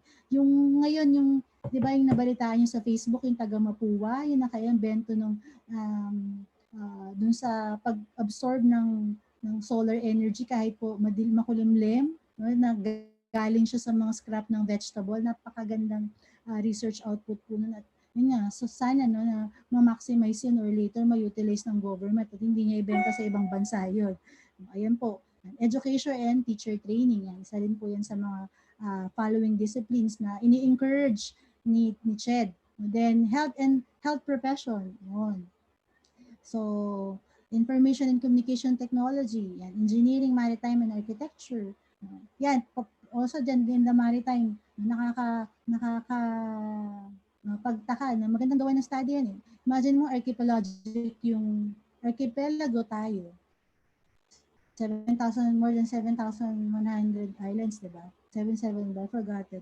Pero ilan kaya sa mga ilan example in a certain region ang marunong lumangoy, 'di ba? Yun ang archipelago pero ilan ginawa namin sa CWTS eh. I had the training with the Philippine Coast Guard. And surprisingly, no, doon sa 500 estudyante ko, abay wala pang 5%, no. Magandang mga ganong aralin yun. So ayan, agriculture, environmental science, humanity, and other social sciences. Pero, to be honest, talagang nakatutok po sila sa STEM ngayon. Kahit kami po ngayon sa university, yung research funding namin dapat merong, kumbaga, production industry na pwede siyang gawin. So sa STEM po yun, nakatutok. So nasa kanila yung buhos ng pondo ngayon. Although meron pa rin funds sa social science, pero nasa kanila karamihan. Ayan po. So pagdating po sa areas in education and management, so ayan po yung pinaka-focus ni CHED, Program Curricular Studies on Higher Education. So baka kailangan ng halimbawang i-revisit yung program, no, ni teacher sa curriculum. Baka ngayon po may yung pinaka-recent, no, to which na kami sa side sa teacher education program, natutuwa kami kasi dun sa bagong curriculum ngayon, meron ng subject at least isa on inclusivity. So, kahit pa paano, meron ng may background na kasi yun nga yung dati, di ba, magme-mainstream, may SPED ka sa loob ng klase, wala kang prior knowledge. So ngayon po, nakalagay na po yan sa curriculum na at least may isang subject sila on inclusivity. So tinuturo po dun yung nature nung sa special education. So that's a very, that was of course out of research. So maganda po yun.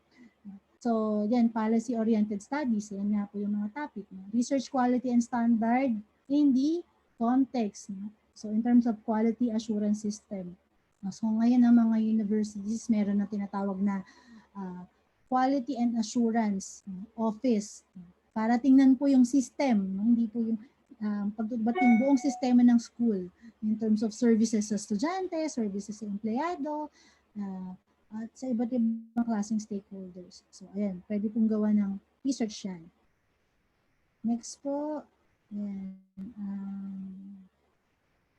So, yung NSTP plan, ito po from hanggang last year po yan. And national science, hindi yung NSTP na CWTS at ROTC. Ito po yung sa science and technology. So, natapos po yan noong 2020. So, malamang pwede na nating tingnan yan. So, yeah, National Integrated Basic Agenda in terms of the advancement of the discipline itself.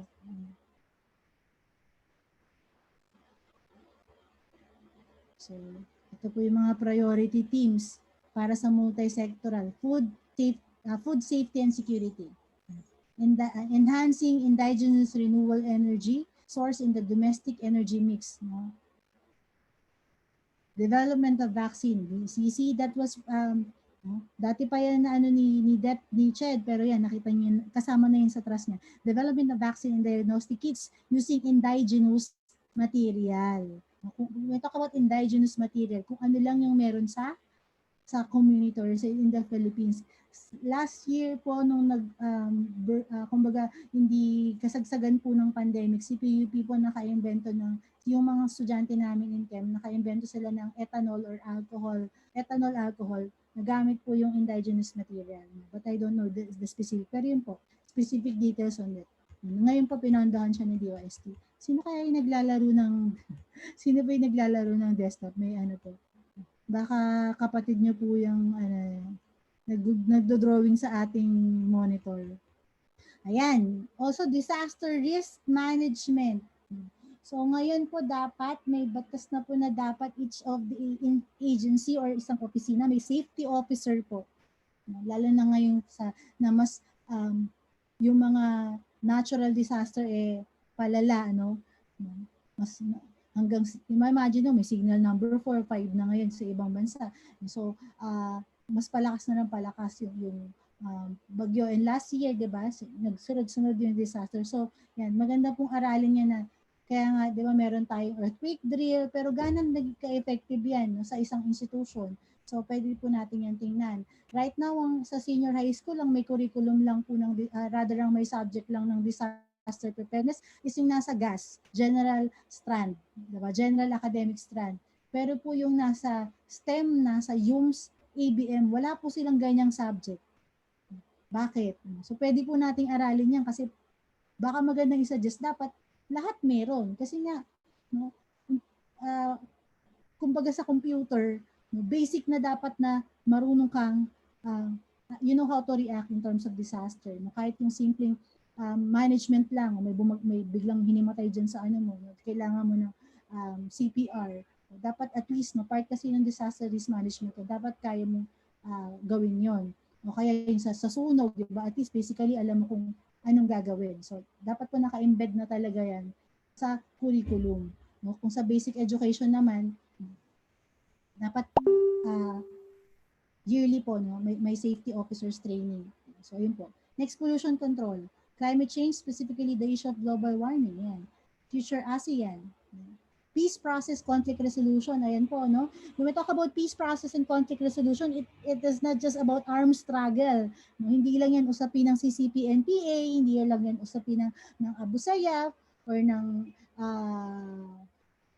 Maute. Pero po, when you talk about peace process and conflict resolution, ayan po yung how no the social media no is contributing to the campaign or the narrative no in terms of peace education. Yan, kasama po yan sa loob.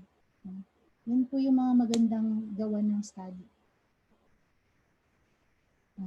Dalawa na po yung nagdo-drawing sa board natin. Sino po kaya yan? Hindi po natin yung mabubura. May naglalaro po dun sa board. Ma'am, paki-stop screen mo muna. Tapos Ayun, share sino mo po? ulit para mawala. Sino ba yung Ayun. ano na yun? We can remove the participant Ano na lang po siguro yan, nagdodraw ng naka-cellphone, ano. sir. Opo. Naka-cellphone po yan, tapos pag binabrowse niya, na ano, yun yung nangyayari sa Hindi estudyante po ko. sinasadya. Hindi po, kasi di ba kung phone lang ang gamit, pagka i-browse mo siya, usually na ano eh, Okay po, sige po. nagagalaw. Okay. Kasi po kung intentional yun, we can remove the participant. Thank you po. Madalas yan sa estudyante ko, sir, tapos magsusorry yung estudyante ko. Ayan. So, ayan po, share screen po natin ulit. Ayan. So, actually, mag-stop share tayo sa next slide na pala. Yun po, those are the example na pwede natin kunin, no, dun sa gawan or hanapan ng topic. So, isa pa po dyan is yung, nakikita na. Hindi na, nakita niyo, PowerPoint ko na po ba to? Nakikita Yes niyo po. na po ba? PowerPoint ko po yan. Sabi niya, exit full screen. Bakit? Wait po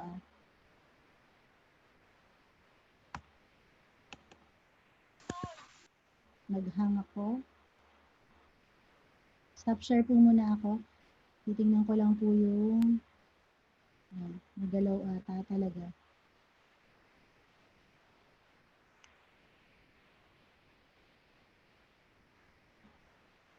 So, ayun po. So far po, meron po bang silang tanong dun sa mga basic research, DepEd research agenda, tsaka CHED research agenda? Meron pa akong So far po, ma'am, wala pa pong questions. Pero okay na po, ma'am, yung PowerPoint natin. Yes, Okay. Inano ko lang, sir, ni-restart ko nga kasi baka Okay. So, Baka while we tayo- are waiting po, no, meron Ito, pong nag-share share. lang.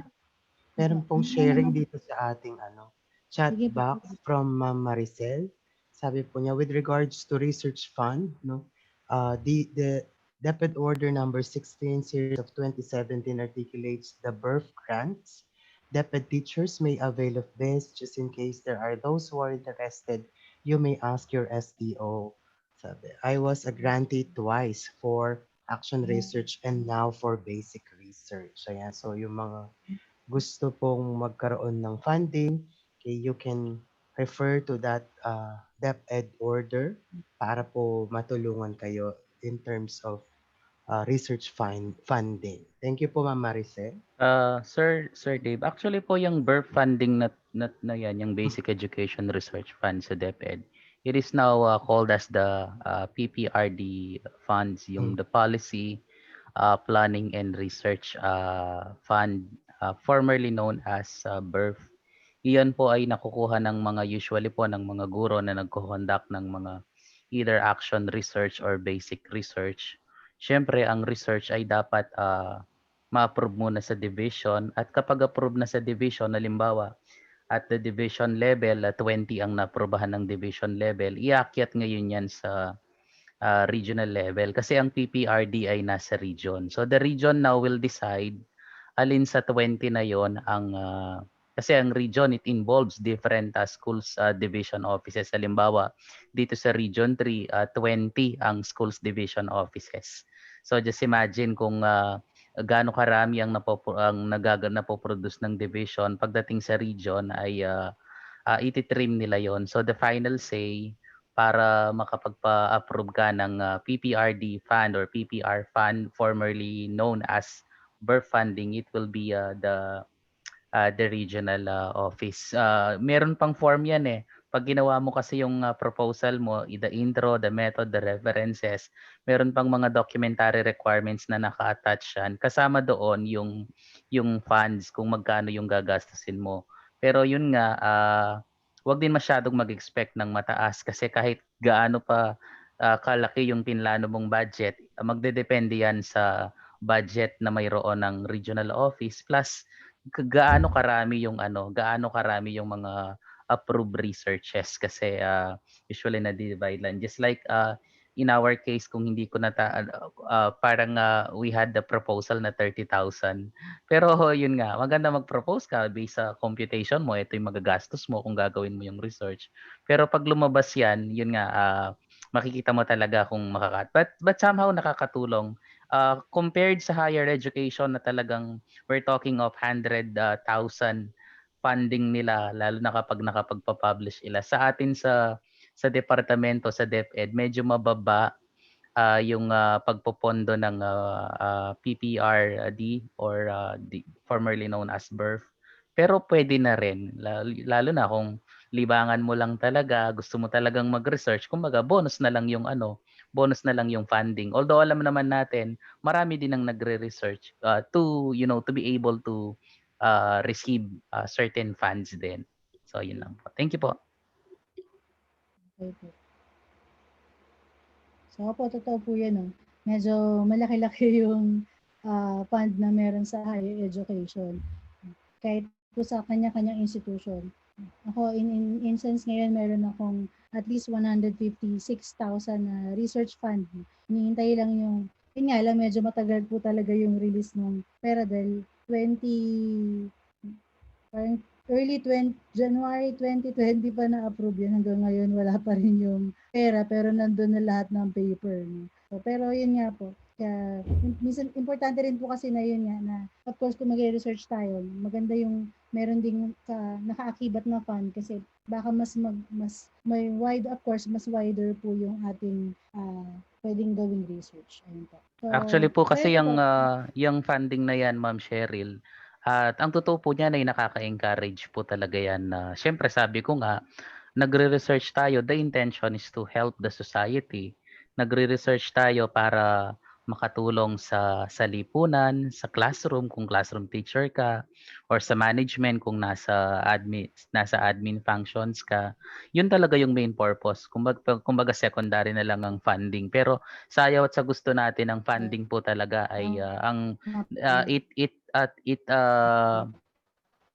it serves as an incentive, rewards po ng mga nagre-research. Kaya nga maswerte po kayo sa higher ed, you really have big funding regarding research. Kaya siguro sa DepEd, please don't get me wrong po, no, baka may mga officials po tayo sa DepEd. Kaya po yun mababa siguro mababa ang research productivity because that may be one factor kasi busy ka na sa classroom, ang dami mo nang ginagawa, magre-research ka pa. Pero syempre kung malaking fund ang inaantay mo diyan, siguro kahit marami kang paperwork, you will really work pa rin doon sa research papers mo. Maraming salamat po.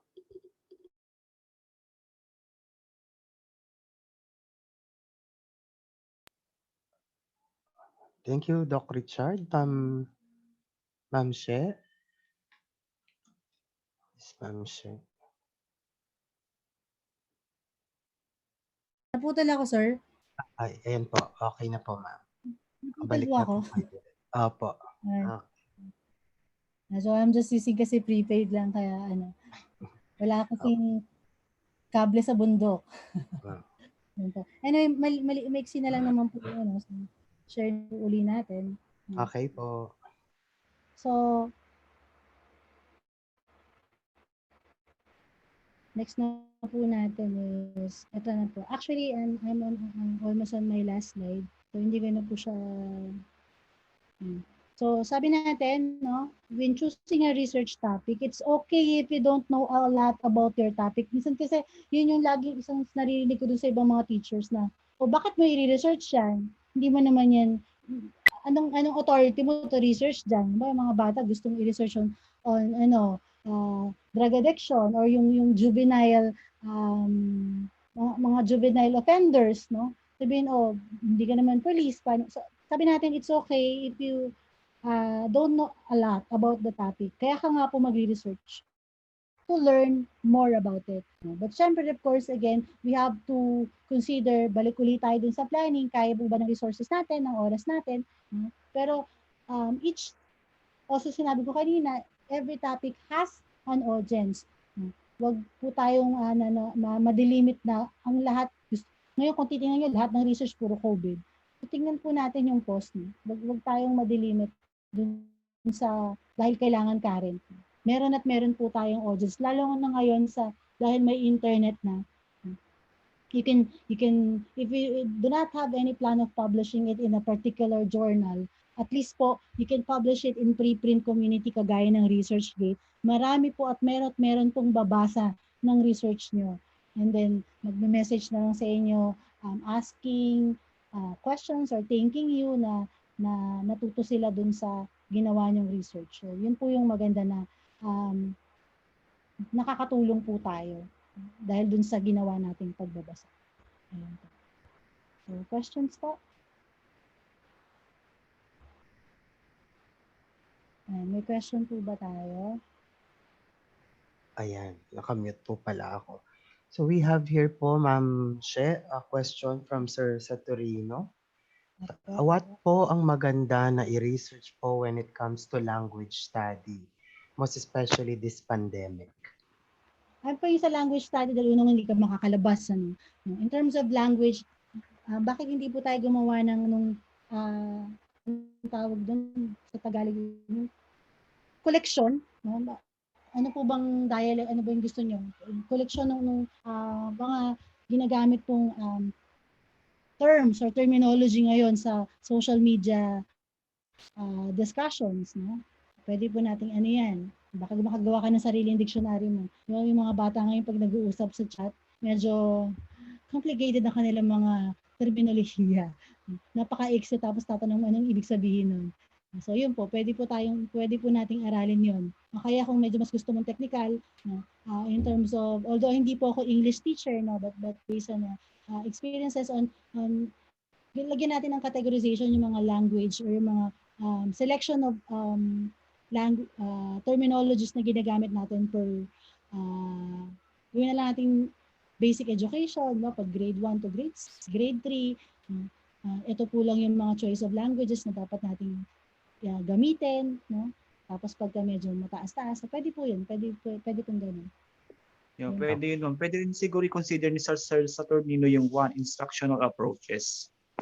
Opo. Yun nga po yung kanina sinabi ko, diba, sa contextualization in terms of language, napakalaki po yun ang pangangailangan ng DepEd para dun sa pagsasaring wika, no, ng mga literatura, even dun sa mga module. Dahil dapat po talaga nakakontextualize yung mga ginagamit, lalo na dun sa primary learner, dun sa MTLB. So, yun po. Hindi po talaga ko makita. Ano pa po? Hello. Thank you po, Ma'am She and Sir Mark for the sharing. Another question po, I guess this is a student participant, no? From Ellie Jean Felices. Sabi, hi po, ano pong payo ninyo sa mga students like us na nahihirapang mag-formulate ng research title or research or problem po? Thank you and good evening po. Yun nga yung lagi natin sinasabi, bakit po kayo nahihirapang mag-research? Kasi unang-una, kulang po ang readings natin. Sana po maka-attend po tayo dun sa susunod na mga session, lalo na dun sa particular ng related literature. Kasi if you would like, no, to have a grasp on the topic, una kong rule talaga sa klase ko, magbasa ka muna. Magbasa ka. Yun po. Okay. Meron pa po bang sa mga nagtatanong po regarding doon po sa ating evaluation form, i-open po yan immediately after the session po. Maraming salamat. Meron pa po ba kayong gustong itanong, mga participants?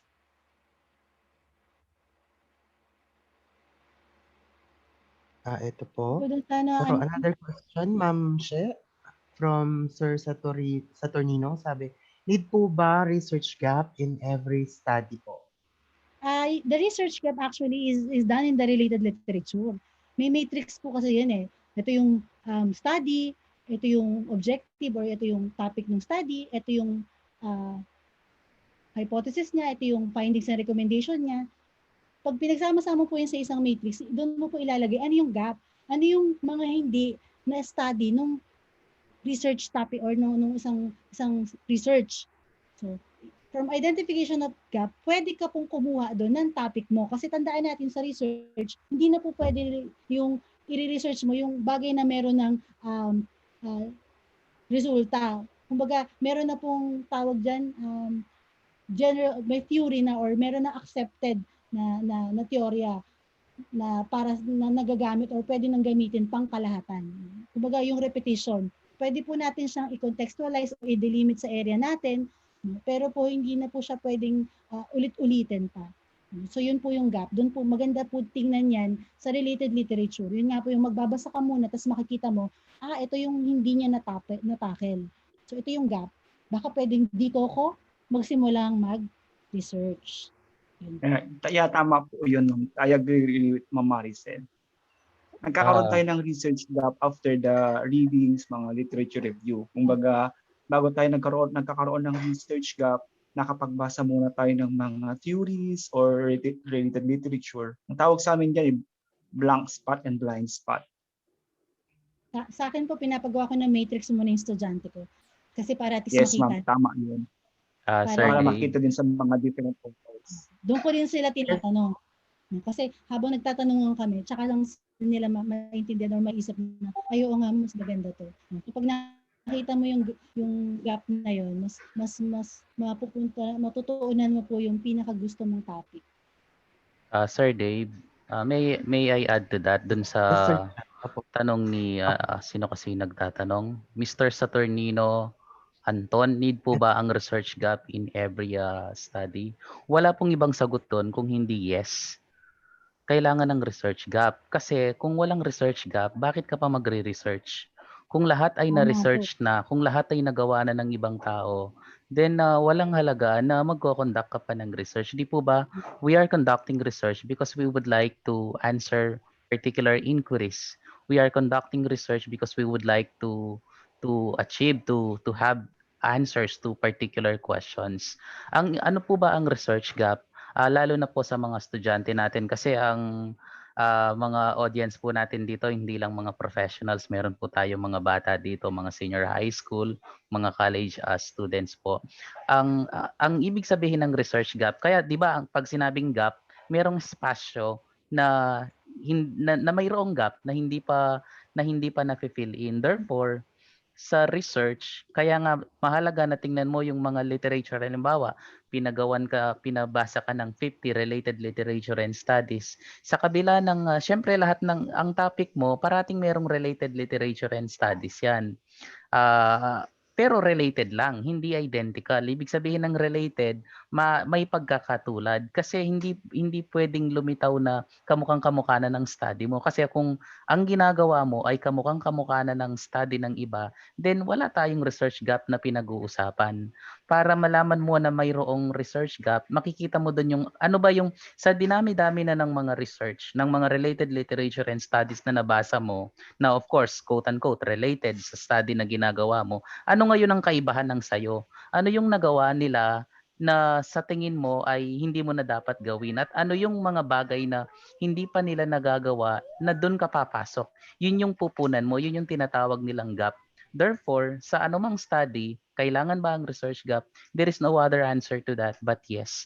Kasi kung halimbawa sa panel, mga panelists mo during proposal pa lang, title, tinanong ka nila, what is the research gap?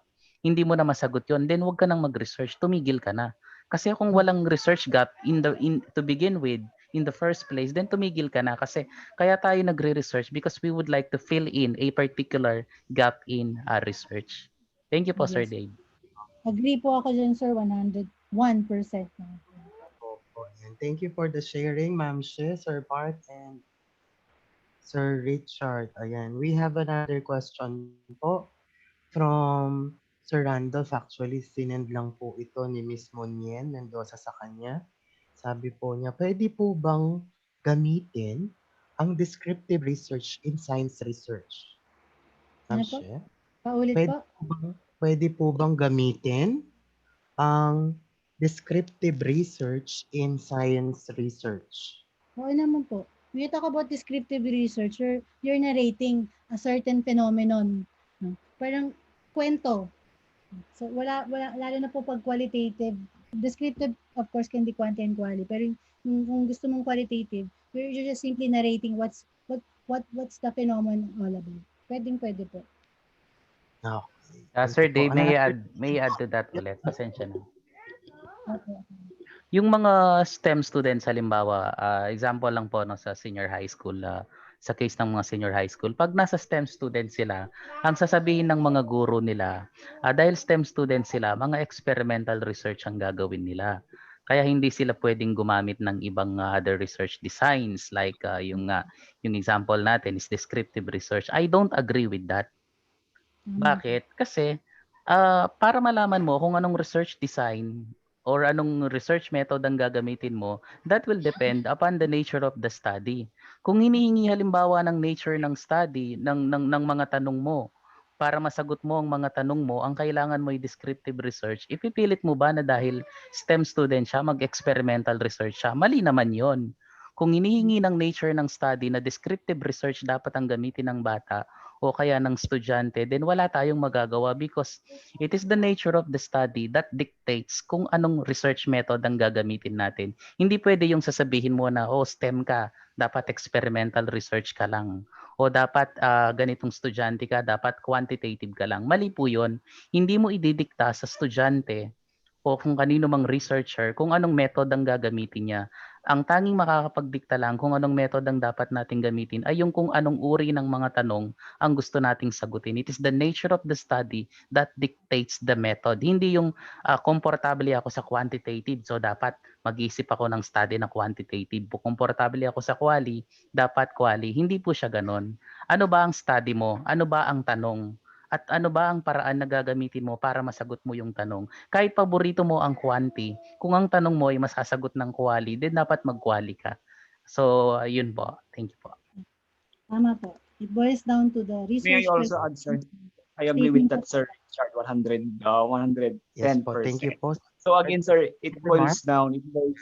boils down from the statement of the problem or from the objectives of the research. Kung ano, tama yung sinabi ni Sir, kung ano yung mga tanong na dapat gawin. Yun po. Salamat. Thank you po, Sir Mark, Doc Chard, and Ma'am She. We have another question po dito from, I guess this one is a student, from Miss Nova Nolial. How do I know the right research method po for a research? Sir, yung sinabi ko kanina, yan ang somehow nasagot din yung tanong niya. Yung how Sir, do I yan na know po the yung right sagot research mo. method? Kasi ang Yeah. sagot Depende saan, sa ano ba ang problem. hinihingi ng tanong mo? Ano ba ang nature ng study? That will determine the method. Yung iba kasi, inuuna nila yung method. Ito ang method na gusto ko. Kaya maghahanap ako ngayon ng study na mag-fit sa method na gusto ko, which is incorrect. Ito ang study ko, ito ang gusto kong malaman, ano kaya ang appropriate method ang gagamitin ko para masagot ko ang tanong na ito. So, it is the nature of the study that will decide kung anong method. It's not the other way around. Yes, tama po yun. Thank you po. Last question na lang po siguro ito, ano? From Patricia, sabi po niya, even if we are in the middle of pandemic, kailangan po ba dapat experimental? Siguro related din ito dun sa na-share kanina. Depende pa rin dun sa problem identified. Ano? Ma'am She, what are your thoughts about that one? Yes po, it boils down to what is your research question or what is the statement of the problem. Hindi po siya kaagad-agad pinagdidesisyonan. So, it will Okay, come sir. later. Nasa step 3 or 4 po yan ng research process. At syempre po, mas matututunan nila yan kapag sinubaybayan nila tayo dito sa ating series of seminar kasi cover po yan ng iba't ibang speakers. Okay, 3 araw po ito, ano? Let us hear something from one of the research consultants of ETCOR, Sir Randolph. Yeah, sir. Good evening. Thank you for the call. I just want to add din po, sir and ma'am, no. Tama po yung sinabi ni Sir Richard Sanchez na we cannot actually adjust the research design or method because it will always be based on our research objectives. Ano ba yung objective ng ating research na ginagawa? Kung sa tingin natin na we have to get some correlation or differences, then pwede kang tumingin sa descriptive research na correlational. But if you are looking on somehow experimentation, doon ka gagamit ng experimental research, whether true experimental or quasi. So we cannot actually adjust or hindi natin kaya ipilit yung method. However, we have to look into the research objective and upon reading related literature and studies. Thank you. Thank you po, Sir Ranjo, for that sharing, no? Ayan, so nakapagbigay ng kani-kanilang mga idea yung ating mga experts related dun sa mga tanong na ibinigay. Okay, so I guess our guest speaker for tonight will be telling us something about the outputs for this session, Ma'am Cher. Yes po, since this is a 3-day and 8 hours po yung nakalagay sa ating mga certificate, meron po tayong 6 hours na output activity. Although this is actually, you can finish it in 60 minutes. So, it's an exercise po, assignment nyo po yan to which you will be sending through email na nakapost po sa ating chat box na yung research integrity challenges po. Planning your research. So, meron po ako ditong 1-page na assignment. No? So, ito yung mga stages actually ng conduct of research. Nandun, wala pa po tayo dito sa mismong nasa topic lang, planning research topic pa lang po tayo. So ito po yung susunod po sa akin. So magagamit nyo na po ito. So pwede nyo na pong gawin to. Ano po sa tingin nyo yung pwedeng maging, in terms of integrity, no? Ano yung pwedeng maging potential challenges sa paggawa ng research question nyo? Ano yung gagawin yung plan of action? Tapos po ito, yung potential challenges sa literature search, nabanggit niya kanina ni Doc Richard yung sa related literature. So ano yung mga pwedeng maging constraint nyo dyan?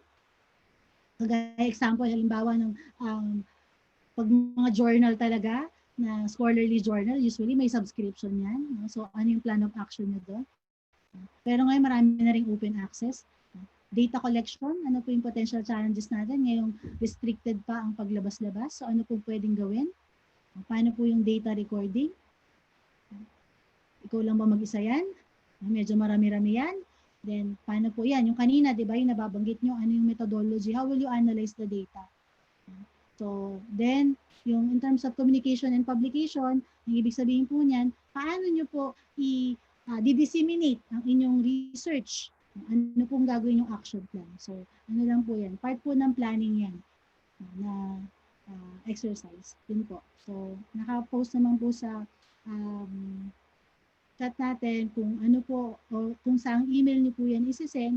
Requirement din po yan para sa inyong certificate para sa araw na ito. Ayun po.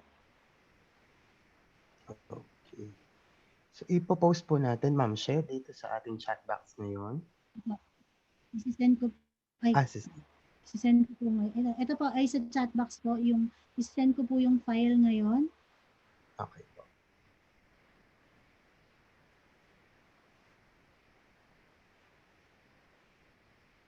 Ito po. Ayan po, pakicheck po na kung na-send ko na po. Ayan. Opo, naka-send na po, Ma'am Cher. And so, my dear participants, you can download na po the activity sheets given by our speaker, no? It was a very informative discussion about the given topic, okay? Siguro meron tayong kanya-kanya nating take ngayong gabi, no? Related dun sa presentation ni Professor She, no? Ako, yung pinaka-take ko, although we were able to witness, no, the different taxing activities in conducting a research study, but we have to also recognize that we can improve the quality of our lives through research. Kaya, sabi ni Ma'am She, we have to put down, no, our heart and time in doing such. Okay, ayan. Before we proceed to the next part of our activity, let us first have po, no, picture taking session. May I invite the participants po, no, to turn on yung pong mga cameras po natin para po sa ating picture taking session. Yan po.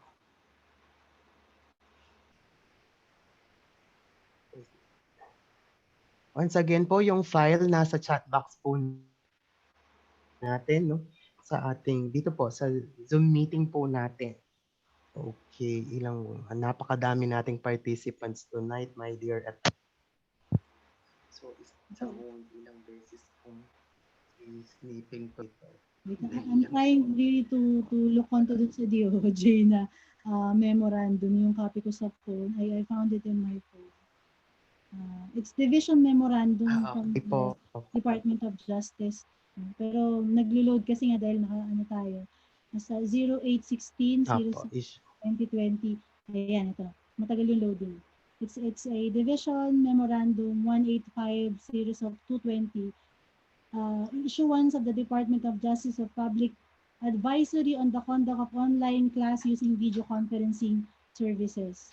So, similar din po dun yung paano din po kapag mag-administer ng online discussion po. Kung yun po yung gagamitin natin for means of data gathering.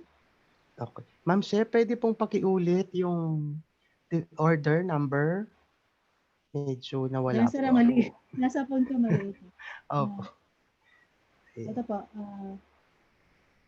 Wala. Ang tagal yung loading. Oo. Ulit. Ayun. Division Memorandum number 185 series of 2020 po. Ayan. Pinadala po yan sa Assistant School Division Superintendent, Chief Education Program Services, Division Unit Heads, and all teachers concerned. Ayan po yung hinihinging file po kanina, no? Magagamit po natin yan, mga my dear researchers, no? Para sa paggawa natin ng research. Isa pa pong picture taking, yung pong iba, baka nahihiyang ilabas yung, mag-turn on ng camera. Paki-ano po natin. Wait lang. Okay. Sandali po. Okay.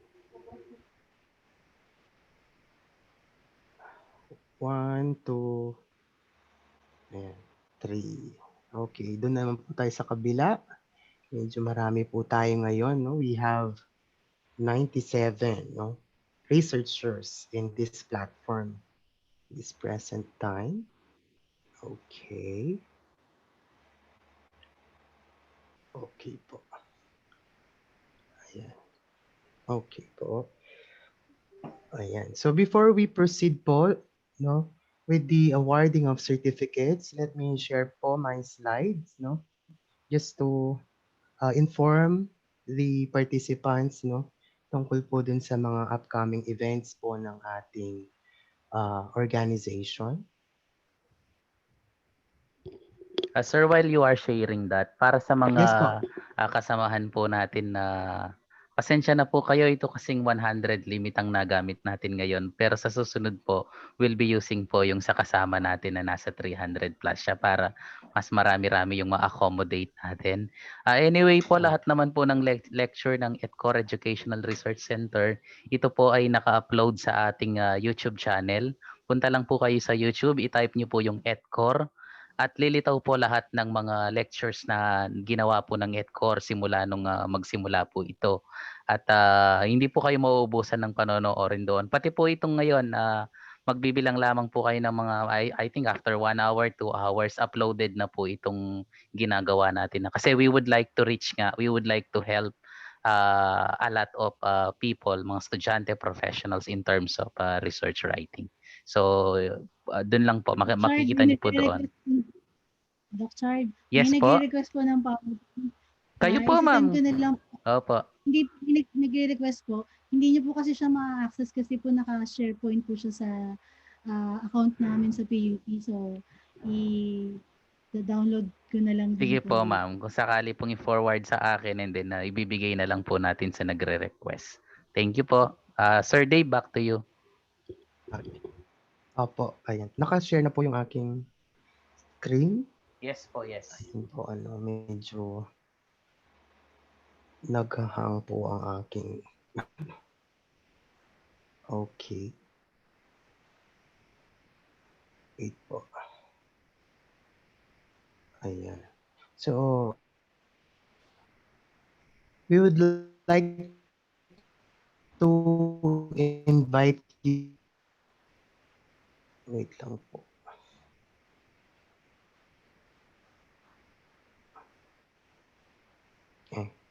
Hindi pa siya share, baliktad. Anyway, so ayan po.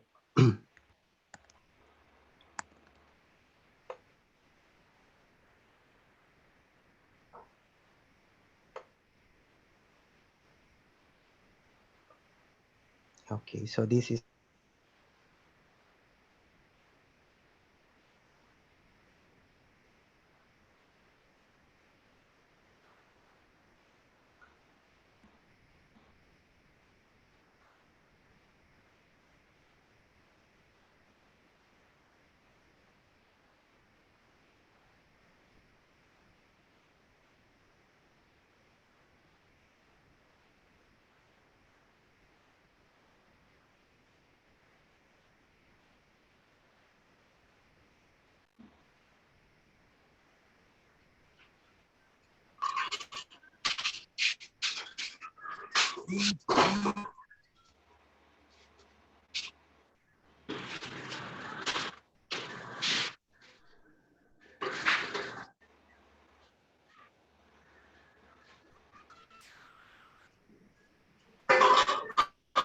Okay, nawala po yata si Sir Dave. So habang inaantay po natin siya, tawagin na po muna natin yung magwe-welcome remarks natin in the person of one of our research consultants sa ETCOR, si Sir Randolph G. Katungal. Sir Randolph, nandiyan ka na ba? Andito pa po Sige ako. po. Magandang gabi po sa inyong lahat. So, I would like to thank you all for attending this webinar despite of your busy schedule and work and other matters. Especially, I am thanking Dr. Richard Sanchez for without him, this webinar would not become possible. On behalf of ETCOR, I would like to congratulate both the speakers and the attendees for a great job they performed tonight. This is not yet the end, but the beginning of research endeavor. God bless you all. Mabuhay po. Salamat po. Thank you po, Sir Randolph. Okay, nandito na ba si Sir Dave? So habang wala pa po si Sir Dave, yung iba po niyang i-announce ay gagawin ko na para hindi po kayo nag-aantay. Ang susunod po nating event, kung hindi ako nagkakamali, ay sa March 10, 2021. Ito po kasing event na ito ay day 1. So 3 days po kasi ito para makakapag-issue kami sa inyo ng 3-day certificate. Lalo na po sa mga professionals na magagamit nyo kapag nagpaparanking kayo or nagpapapromote kayo. So para magamit nyo po siyang 3 days, although magkakaiwalay po siyang araw, pero kinakount po namin siya as 3 days. So meron tayong March 3, day 1, and then March 10, day 2. Hindi ako sure dun sa isa, pero para po makita nyo yung mga schedule, punta lang kayo sa Facebook account ng ETCOR, punta kayo dun sa events, nakalista po sila doon kung anong mga particular dates. And then baka nagtatanong din po kayo, bakit meron pang mga offline activities na kailangan ninyong isubmit as output. Kasi nga po, we are issuing 3-day certificate. Alam niyo naman ang 1 day, ilang oras siya sa mga seminars. 8 hours po, di ba? So meron po tayong 2 hours na actual talking, actual lecture. And then po supposedly yung 6 hour na offline po, kinukuha po natin yan sa pamamagitan ng output para hindi naman po unfair na nag-i-issue tayo ng 1 day where in fact wala naman po tayong ginagawa after the event. So yun po yung isang paraan para masabi nating sulit po siya doon. Okay po, so nai-announce na po kanina ni Mama Sheryl yung assignment, yung output natin. Kung meron pong nalilito sa inyo, you can always message ETCOR po. Sir Dave, nandyan ka na ba? Nako, mukhang nawala po yata ang moderator natin. So dahil wala po ang moderator po natin, habang wala po siya, itutuloy ko na po. Hindi naka-ready sa akin ang certificate, but we would like to thank po nagturo sa atin ngayong araw na ito paano ba gumawa ng research agenda, paano ba gawin ng pagsisimula ng research. Kasi usually po, 'di ba? Tayo ay nahihirapan sa research yung pinakauna. Yung parang kapag dinidiscuss ng teacher mo, ng professor mo, napakadaling gawin ng research. Pero kapag nakaharap ka na sa laptop mo, bakit wala kang nasisimulan? Kaya nga po yung mga tips na binigay ni Professor Sheryl ng PUP Quezon City branch ay napakaganda po kung paano tayo makakapagsimula ng research. Kasi pag nasimulan mo na yung research, at least meron ka ng direction eh. Sabi nga nila, ang pinakamahirap usually ay yung first step. So maraming salamat po, Professor Sheryl Morales from PUP Quezon City. So, Sir Dave, nandyan na po ba kayo? Okay, wala pa rin po si Sir Dave. So, maraming salamat po at may nagtatanong dito kailan ang deadline nung assignment. Ma'am Sheryl, Professor Sheryl, kailan po yung deadline ng pag-submit ng output nila? Nawala rin po si Professor Sheryl. So ako na po ang sasagot. Sige po, Ma'am Sheryl, sige po. Sige po, sir. Prior po dun sa next speaker po. Tama, pareho po tayo Before. ng iniisip. Ang next event po, 'di ba, ang day 2 ay March 10. So at least po bago yung March 10 Opo. masubmit po ninyo. Paki-chat na lang sa chat box yung email address mo, Ma'am Sheryl. You're going to submit the output po sa email po ni Ma'am Sheryl. I-copy furnish nyo na lang po CC, embracingthecultureofresearch@gmail.com. Yun po yung email address ng ETCOR. Tuloy-tuloy po 'yon na magkakadugsong na mga words. Embracing the culture of research at gmail.com. Yun po yung naka-CC. Pero i-send nyo po talaga yan sa ating lecturer si Ma'am Sheryl kasi siya po ang magre-review ng mga nasubmit nating output before March 10 po. So maraming salamat po. Again, this is ETCOR. Continue embracing the culture of research. Good night everyone. You may now leave po kung wala na po kayong kailangan sa chat box. Lib ka na. Dito. Bakit hindi ako Wala, Sir Dave.